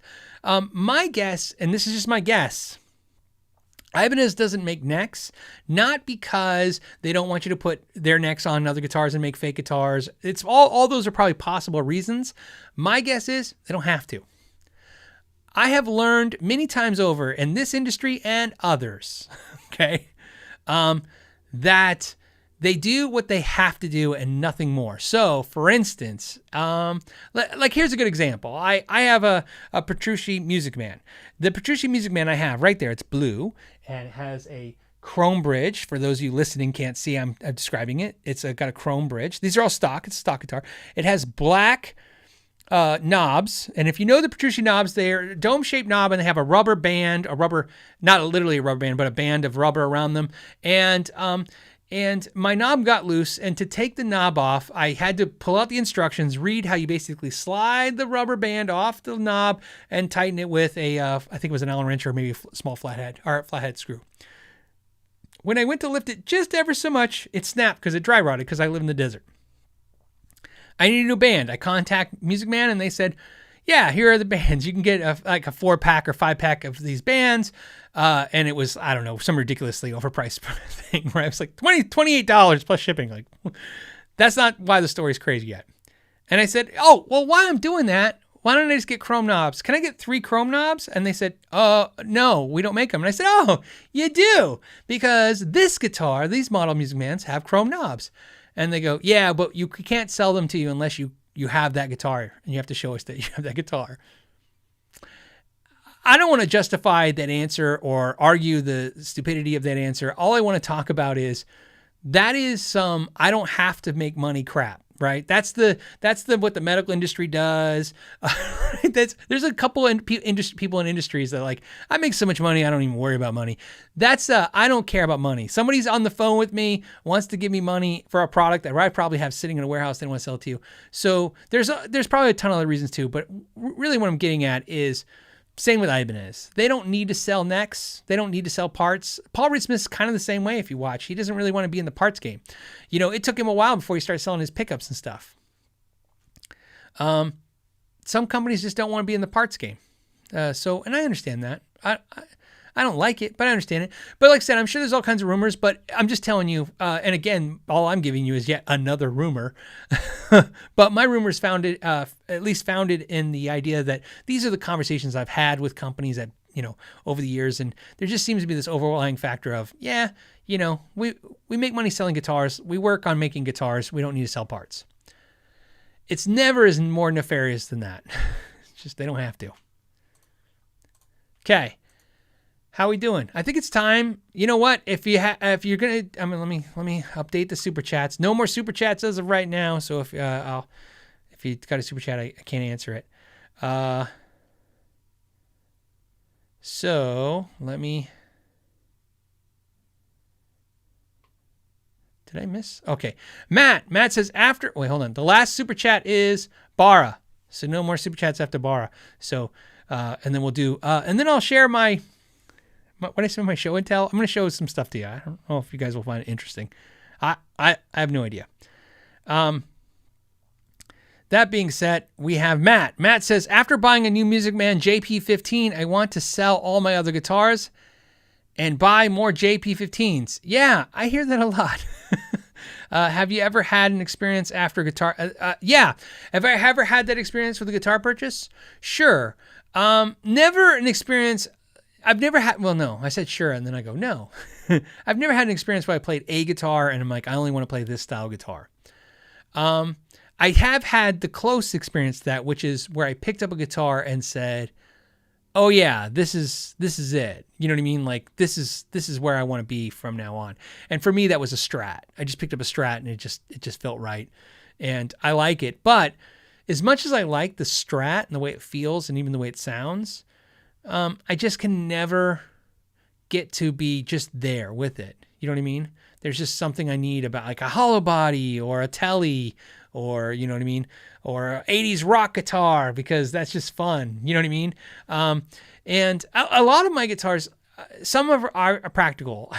You know what I mean? I record some music or I'm doing something with it or, I'm learning with them or more just I have an appreciation of them too because I work on them. But sometimes it's just, there's just something cool about owning a certain type of guitar and playing it and being outside yourself for a moment. You know what I mean? Like, I've never been and never will be a shred guitar player, shredder, I don't mean like metal shredder. I mean like Steve Vai or Joe Satriani. I've never been a virtuosic kind of guitar player, doing stuff. And I'd love to say, like, I've never wanted to be, but it's not so much I never wanted to be. It's just never... It was not the thing that drew me to guitar. It's not the thing that keeps me playing guitar. But I'll be lying if I don't pick up some of these 80s metal guitars and just play that stuff for hours. Good, bad, doesn't matter. The joy is still there.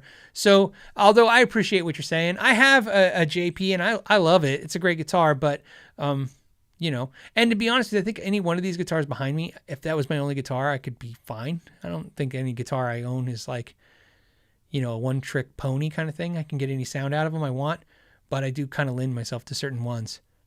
Grumpy Mike Guitar says, still waiting to hear about the seemingly mythical mini amps. You guys are funny. Or have I missed something, and why not? So you're never going to find out. Wait, Grumpy Mike, I thought? Oh, I guess not. I thought I had talked to you about it, but maybe I haven't. We talked about earlier on the show, so maybe a little late. We talked about the fact that I think they're coming out in February, but all I can tell you is I've seen the prototypes. They were really cool, but again, logistically, I'm sure it's whenever they're built and they put them out there. Louis says, hey, Phil, what do you think about the Fender made in Japan Boxer Series Strat? So that's a great guitar. If you guys don't know what he's talking about, because some of you are probably like, Boxer Strat? Yeah, it's like a dog, like a boxer dog. Let's pull it up and share it. Fender Boxer, and then I'll share my thoughts. First of all, I thought they just jacked the prices up on them. I swear these were $9.99. Here's one used for $9.99. Let me see if I can just cheat and go to Google Images. I can. Look at that. Let's show this. So this is a Boxer Strat, and if you're like, hey, that looks like a Charvel, that's because it looks like a Charvel. So Fender reissued these. This is an original one right here because it's got the It looks like 86. This is an 86. Made in Japan. The new ones are also made in Japan, and they come in this color here, the silver color, and this green.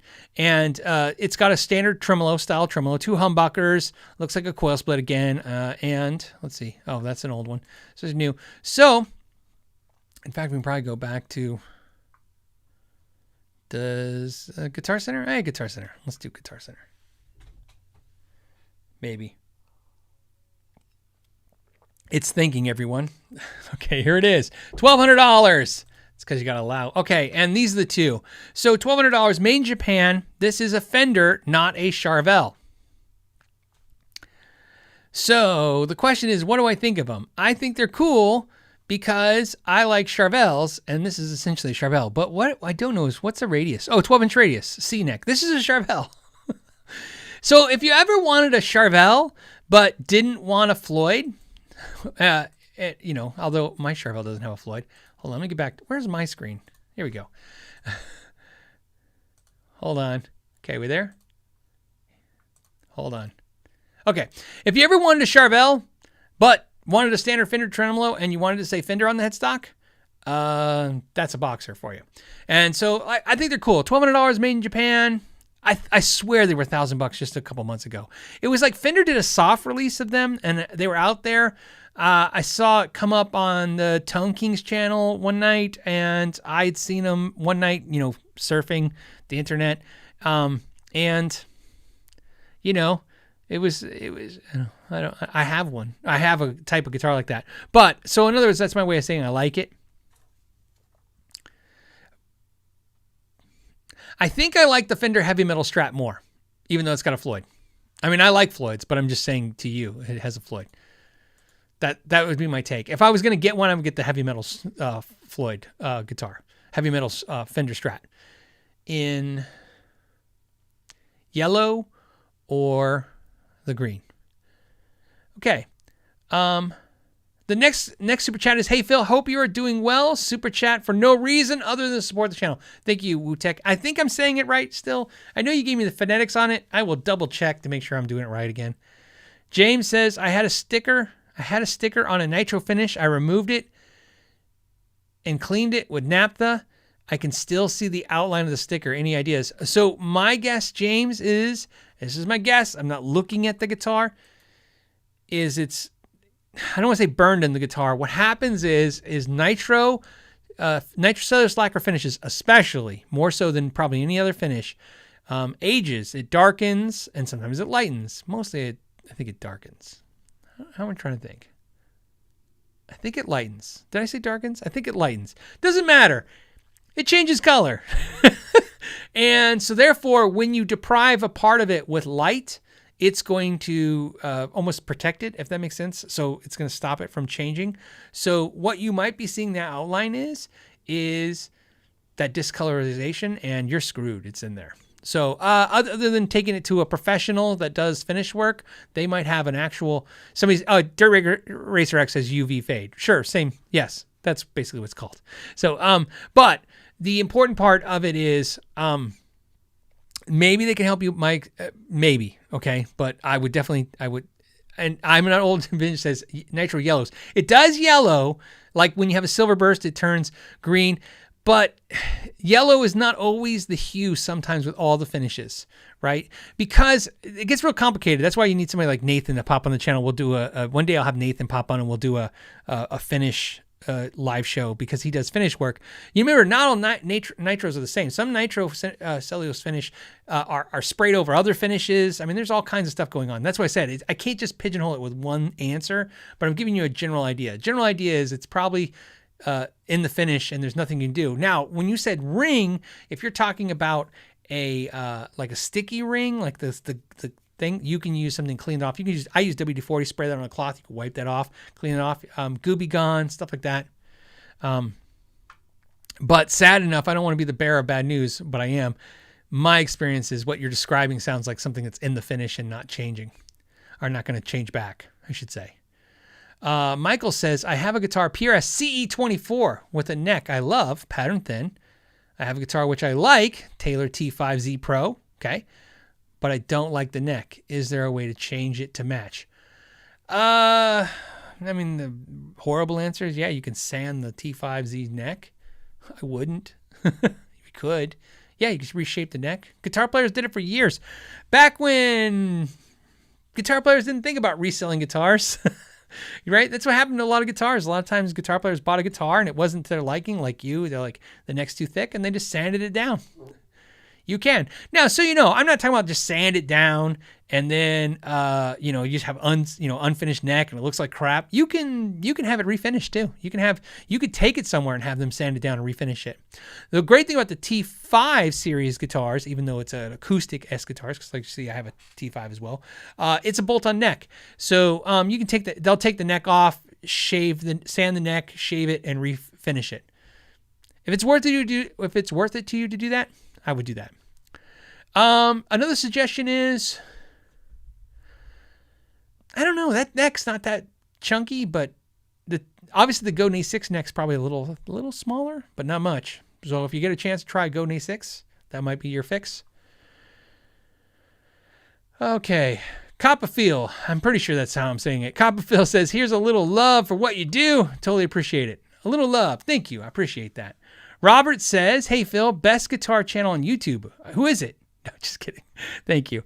Says, are Seymour Duncan Black Winter pickups are versatile? Are they versatile enough? I play mostly death metal, black metal, but I like other tones too. Sure, I have a set in one of my guitars, and I don't play death metal or black metal. So, yeah. Let me put it this way. I have a set in one of my guitars, and I've never felt the need to like, oh, these are horrible, take these out. No, I think that, you know, when you have pickups that have some push, you know what I mean? Like those pickups are they're on the hotter spectrum. They're pushing the amps really nice. No, that's whether you got a volume knob. Get a volume knob, and if you find that they darken or they don't have the tone that you want, you put a treble bleed on there and you're fine. That pretty much does it for me. So there you go. And if that doesn't work, I use, instead of a booster pedal, you can use pedals like EQ pedals to kind of reduce the signal a little bit. And they clean up fine. But I've never had to do that. I actually like them. I think they're a versatile pickup. Sometimes pickups, in the marketing of a pickup, sometimes a company really wants to sell an idea on a pickup. But there's only so much you can really give the pickup credit for. Obviously, you know, a pickup being a higher output pickup, a lower output pickup, but sometimes like this pickup's metal and this pickup's blues ish. You know what I mean? Yes, of course. It's the voice of a guitar. It's important. Obviously, I'm a big pickup guy. I'm into pickups. But that being said, a lot of pickups are versatile. But sometimes saying that, the marketing loses their message. And I mean the marketing department. You know, if you notice, they try to do that a lot with pickups. They're like, how many times you guys read this marketing copy? This pickup is great. For blues find it has singing highs and low end. Metal players love that it has a tight gain. But country players love the clarity and the punch, you know, right? And you're like, who is this for? So sometimes they just say, screw it. And they go, this pickup rocks. You know what I mean? Or this pickup's metal. So in that case, I think those pickups are one of those pickups that really got marketed as, you know, the thing they do. But I think they're really great pickups and they're versatile. So Greg did a super chat, and so did Chronicle Convulsion, but Chronicle Convulsion says my plants, they're his plants. I don't know if it's his or her. Their plants love me. Thanks. You're supposed to talk to plants, so maybe he plays my podcast to his plants. That would be pretty cool. If it does, I'm like, there you go, plants. Here's some water to you guys. How we doing? Okay, we're getting there. Jack Stowe, cool news. All right, just home from my lesson where the owner of the music store saw my Tune Ninja and wants to see if he can sell them. Thanks, Phil. That's awesome. That's great news. You guys bought like 100 of those things. That's awesome. I haven't talked to the owner since the show. He sent me a nice message. So you know, I just want to tell you this.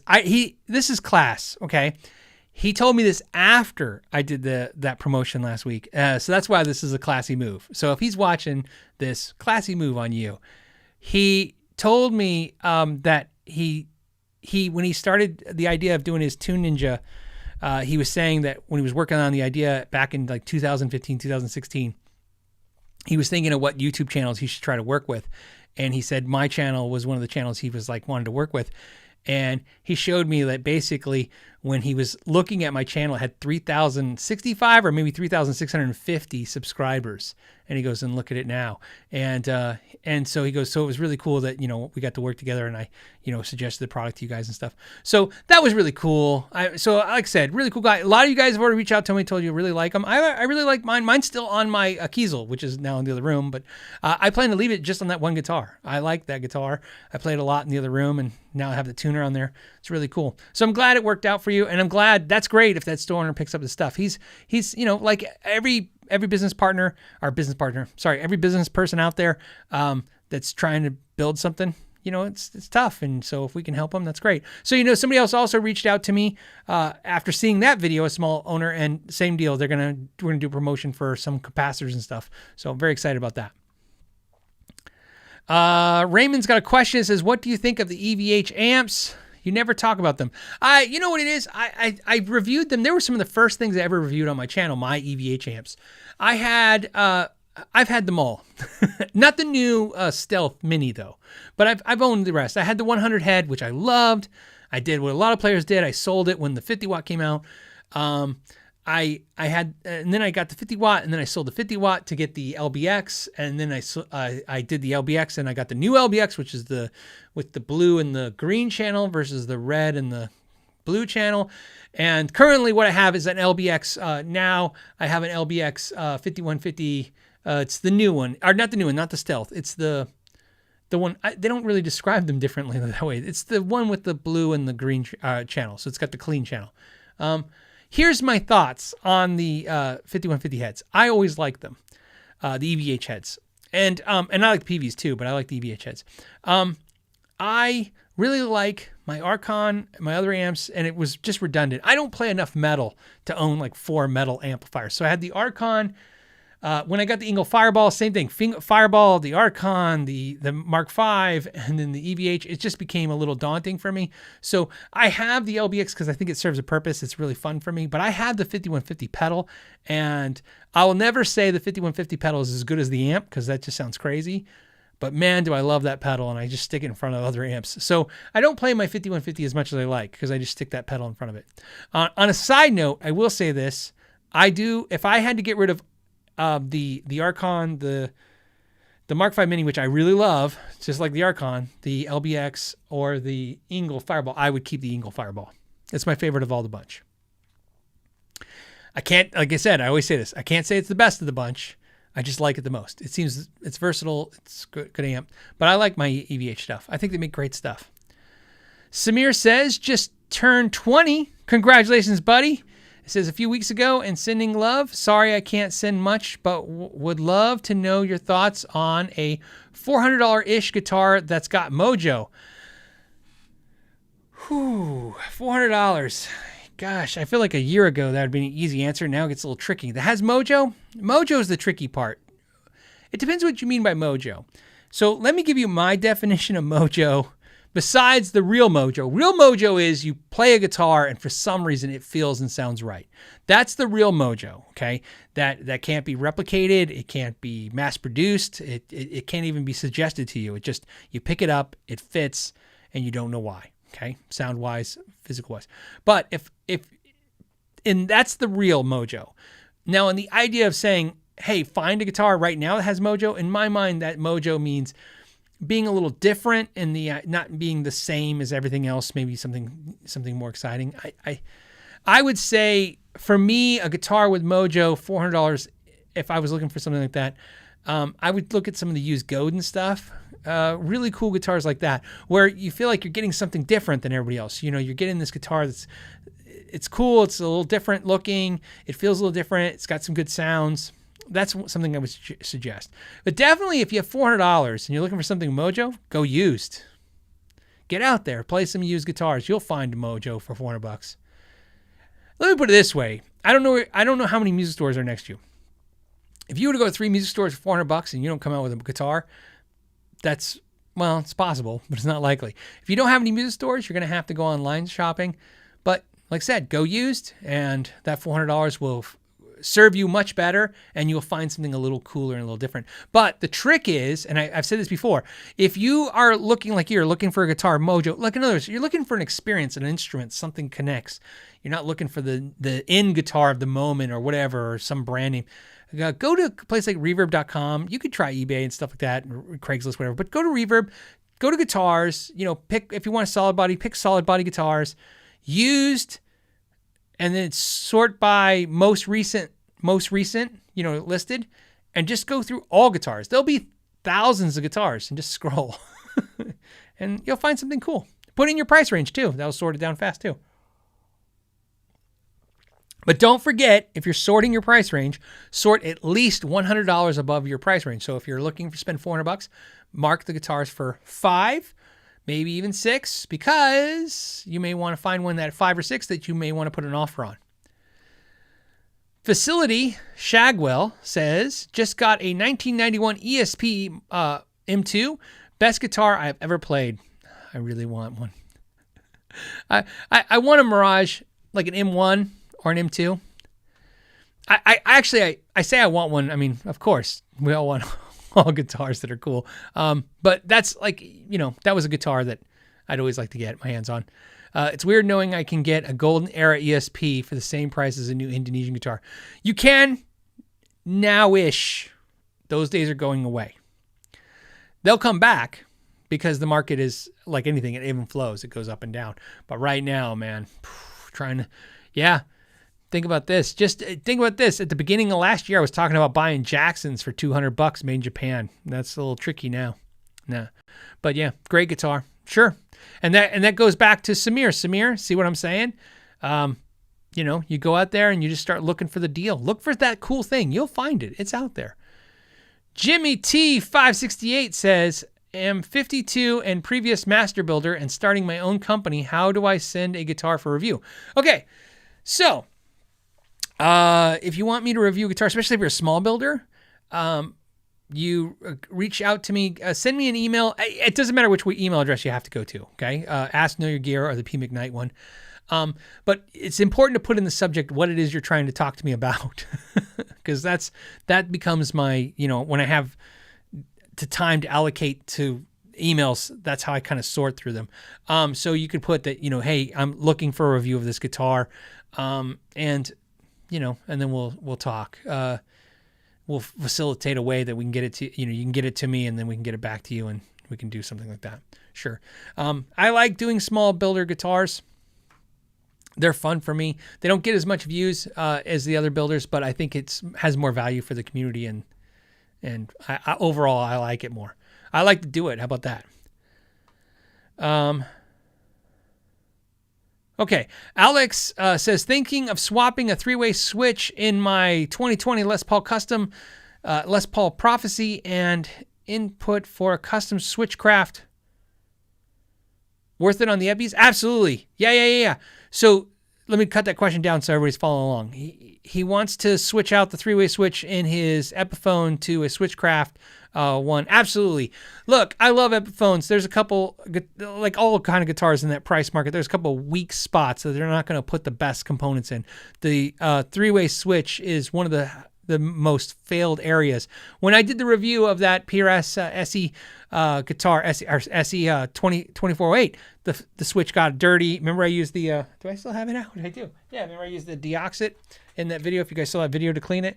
And that's why I do videos like that, because I want you guys to see, when that happened, I go, okay, let's fix it. Let me show you what happens. And if it didn't fix, I would have swapped the part and I would have showed you that. So, in my opinion, the two things, if you're going to swap for failures on guitars, and now it's getting to the point where even the expensive guitars have these problems, but three-way switch and the output jack. Two easy things to take out. Basically, you get your soldering iron, you get a little solder, you take a picture, and then you desolder everything, and you put in the new part and solder everything back to the way it was. Super easy. It's about the easiest project to do, and it's worth its weight in gold. Okay, Barney says, hey Phil, what simple reverb pedal would you recommend for adding to an effects loop of a dual rec for some reverb when jamming at home? $200 used budget. If you have $200, my favorite reverb pedal is the NUX NUX Atlantic pedal. It's reverb and delay. Man, do I love that. Now, there's a bunch of the reverb pedals that are really good out in the market, but that is my favorite reverb delay pedal. And if you don't need delay, who cares? You just use the reverb. The reverb's sick. I love that pedal. I don't know what it is. It's literally that's the only one I'm using. It's been that way for a while. I've always had diehard delay pedals that I loved, and now I'm just using the NUX delay reverb. It's both. Just look it up. It's the Atlantic. I think it's $149 new if you don't get a deal. Tinkerbell says, "Word up, my good brother. I'm a bro." Okay, yeah. Remember before I wasn't sure because I couldn't see the avatar. But it says, "Do you have any good guitar quirks?" Oh wait, do I have any guitar playing quirks? Do I have any good? Okay, let's hit this question one more time. Slow it down a little bit. Do I have any guitar playing quirks? I do. Lately, I've had a certain pair of shoes I need to wear while practicing. I don't have, I didn't even read the question like that. I was thinking it was like, do I have any weird things that I do that are strange when I play? Yes. No. Do I have anything that I have to do, like a ritual or a thing or wear a thing or do a thing? No, nothing like that. I don't. I'm trying to think. Nope. I will tell you this, and this isn't going to really connect, but it's the thing that makes the sense.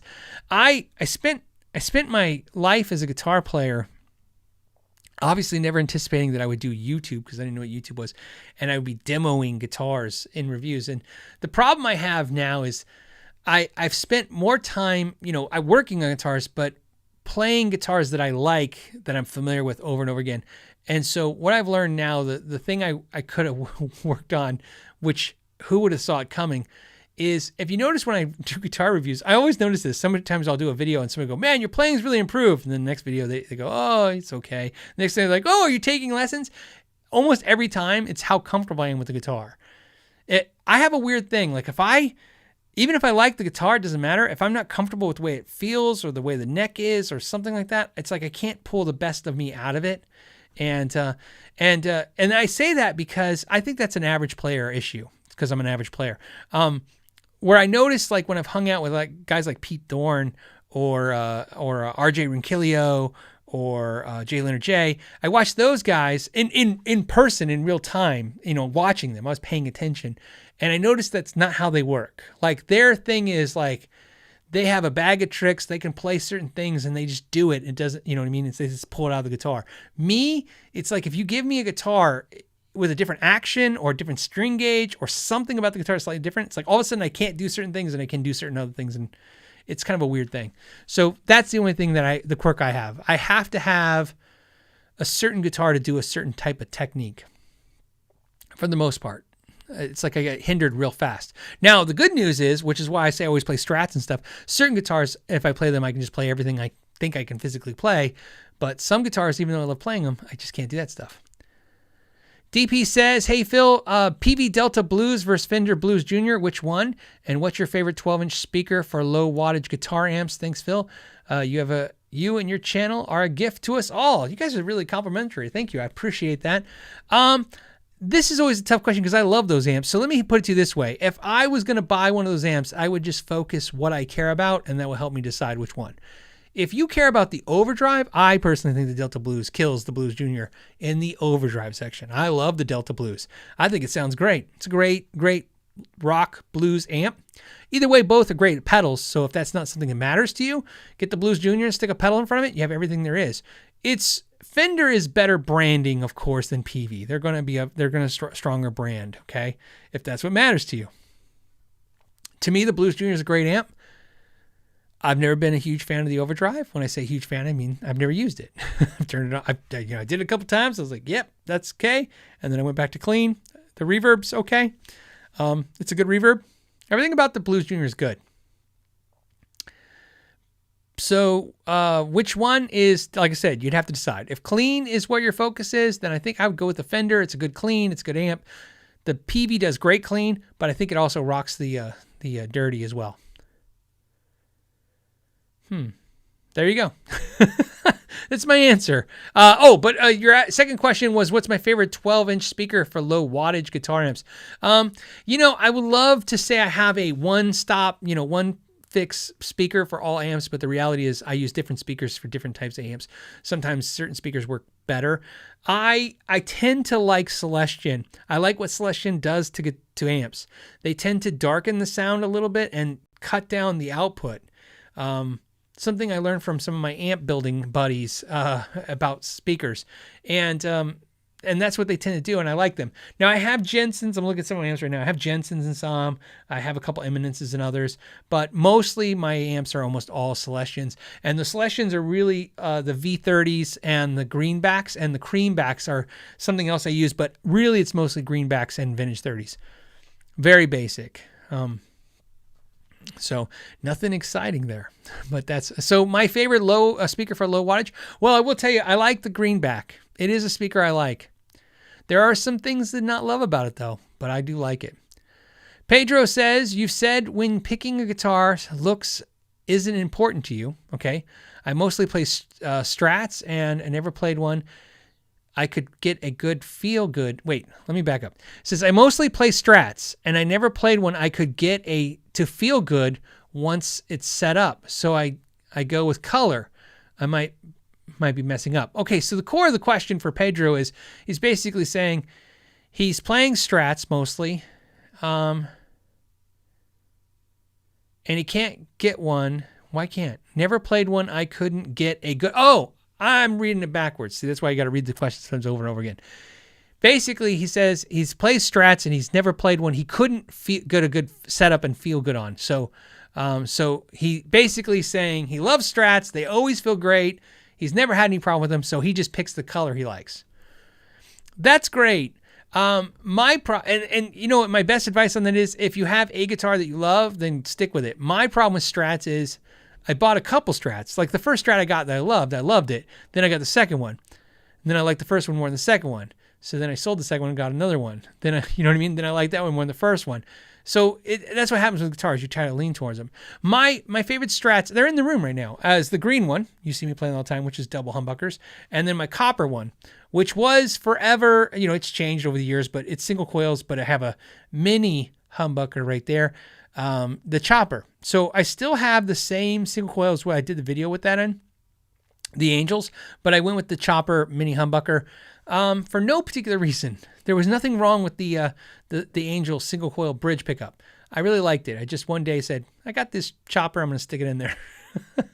So, actually, that's not even true. You know what happened? I was at Zim's Guitars, and I think I consigned a pedal, and he went to pay me for it. And I said, hey, he had some new DiMarzio pickups, and so I said, you want to trade? And we just traded pickups. So then I had one, and I wanted to try it, so I stuck it in that guitar. All right, Barra. Barra is the last super chat of the day. Barra says, for the PRS SE Pauls knobs question. Okay. Go to SD90 MJT. We're perfect. Drop in for me. Okay. So are you listening to this is back to the question about replacing the tuning keys. The Goto SD, okay, 90 MGTs were the right pick for exchanging out the tuning keys. So there you go. So that's really, really cool. Because like I said, I've exchanged the core PRS, but not that one. So I wanted to know that they're the right keys. So there you go. All right. On that note, if I miss super chats, like I said, we'll pick them up next week. I hope you guys understand. Let's do something strange. So a couple of things I want to tell you. First of all, thank you to all the new patrons. I had an influx of patrons, which sounds good because it is. However, when my patrons sign up, some of them get perks and stuff, and it was a little daunting. And I just want to show you, because I'm excited about this. This is my wife has been rocking it. So if you guys are waiting for email responses or products or things, she's on it, guys. I don't want to show addresses for stuff, but she's getting all the. And so she just she just brought those to me so I can do whatever I need to do before they go out. So I just want to say thank you. So if you guys are patrons hanging out right now, that stuff's coming your way. With a twist, I let my wife take over some of the benefits things for Patreon, and she's been killing it, man. So I appreciate that. But what the show and tell? What am I going to talk about? I got some stuff sent to me from some viewers, and I want to share them with you. So the first thing I got was this. Now, the viewer sent this, and the viewer is from Europe. And what they said was they watching the live show, they are learning to paint, probably during COVID is what I got the impression, learning to paint and do pictures. And they were, I guess, I don't know if they had an assignment or they're doing an online course, so they just wanted to do it because they want to learn it, but they did a picture of me because I have to stare at my face for 2 hours. So I want to share with you because I'm really impressed, okay? And I hope you guys are pretty decent people about this because, you know, I think it's cool. I don't know. Look at this. It's me. That's awesome, right? So look at that. So I just thought that was cool. So that was really nice. They did this. I'm actually going to put my wife, as you guys might know this, my wife does art. So does my daughter, and we have like an art area. So I'm going to put this up. My wife doesn't have a problem with it. So I'm going to do that. So thank you for that. That was really cool. I didn't know what to expect. And they handled it really great in the email. They're like, this is going to sound a little strange, but I had to make a painting of a person and I'm staring at your YouTube video, so might as well do it. So I thought that was cool. So cool. The second one, my guitar teacher, Matt, which I'm not currently going to lessons to because, you know, there's a pandemic and I've been busy. Actually, I've been busy. It's horrible. Stopped by, asked if he could stop by for a moment. It was brief, very, very COVID-like. He came to the front door and then didn't, you know, just dropped us off. He has a student that's apparently a viewer of the channel, and they dropped this off. I don't know what this is. Well, I know it's a book because it's heavy and it looks like a book. There's an address on here, and it's not mine, so I don't want to share it. So, and there's kind of a leak to what it is. Oh, okay. It's Leland Sklar. Everyone loves me. All right. So this is great. All right. So for those of you who do not know who Leland Sklar is, let me tell you a cool, funny Leland Sklar story. First of all, he's probably, I say probably, because I don't want to be incorrect, but I'm pretty sure I'm right when I say he's the most recorded bass player in history. Okay. There's probably there's probably no one that hasn't worked with Leland in some capacity. Leland Sklar is been on every album. He is amazing by all means. One of the best bass players in the world. The thing that's funny that I could share with you, which is why I'm excited about the book. Thank you so much. This is from Gary, and he left a little note, and I'll read a little bit of that. What I love about Leland Sklar the most is it tells you sometimes where the disconnect of musicianship is, okay? Every year when I go to the NAMM show, you see Leland just walking around. No one talks to him. I don't mean no one like they don't, but people don't know who he is. He's just walking by, right? Just walks by, and you're like, that's Leland Sklar. And he just walks by, and then you look around like, they're going to mob him? Why aren't they mobbing him? They know? And they don't know. Because sometimes we think we're into musicians. Sometimes we're into rock stars. The reality is, guys like this is the music we love. These guys are making it happen. This is a great. Thank you for this book, Gary. Let me put it back on the speaker over here. BV Ninja says Lee is a great, an awesome guy. He's super, super great. But it always makes me laugh. Every year at the NAMM show, I see him walking somewhere on the show.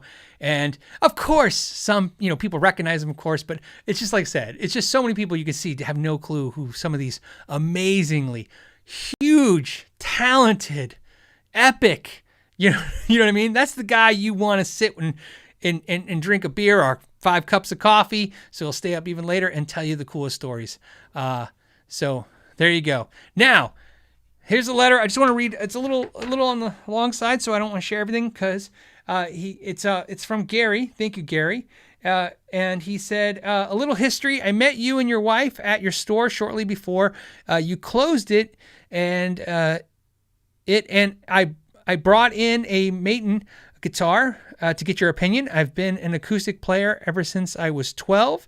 And just 3 years ago, I decided to try my hand on electric guitar with your advice. I bought a Katana 50 in your store. So, okay, thank you for that. It says I started watching your YouTube channel and been doing work on all my acoustics, enjoying your weekly shows on the way. Waterford Giant. So you guys know, so you see the sign on it. It's from Waterford Giant.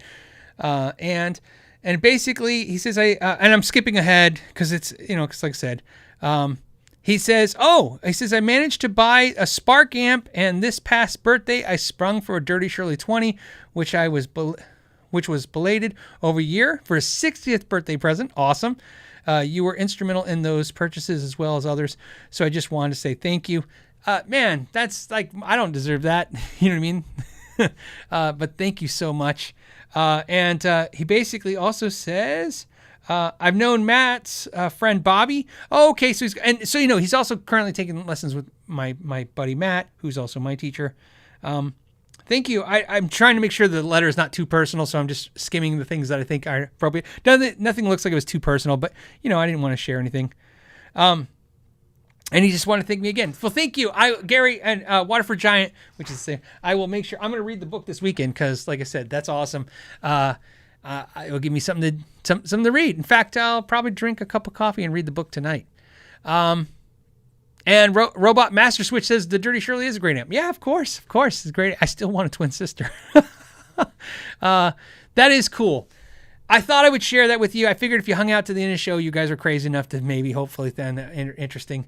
One thing that's been cool, obviously, this gig company sent some products, but like I said, that's a different feeling. I hope you guys can understand that.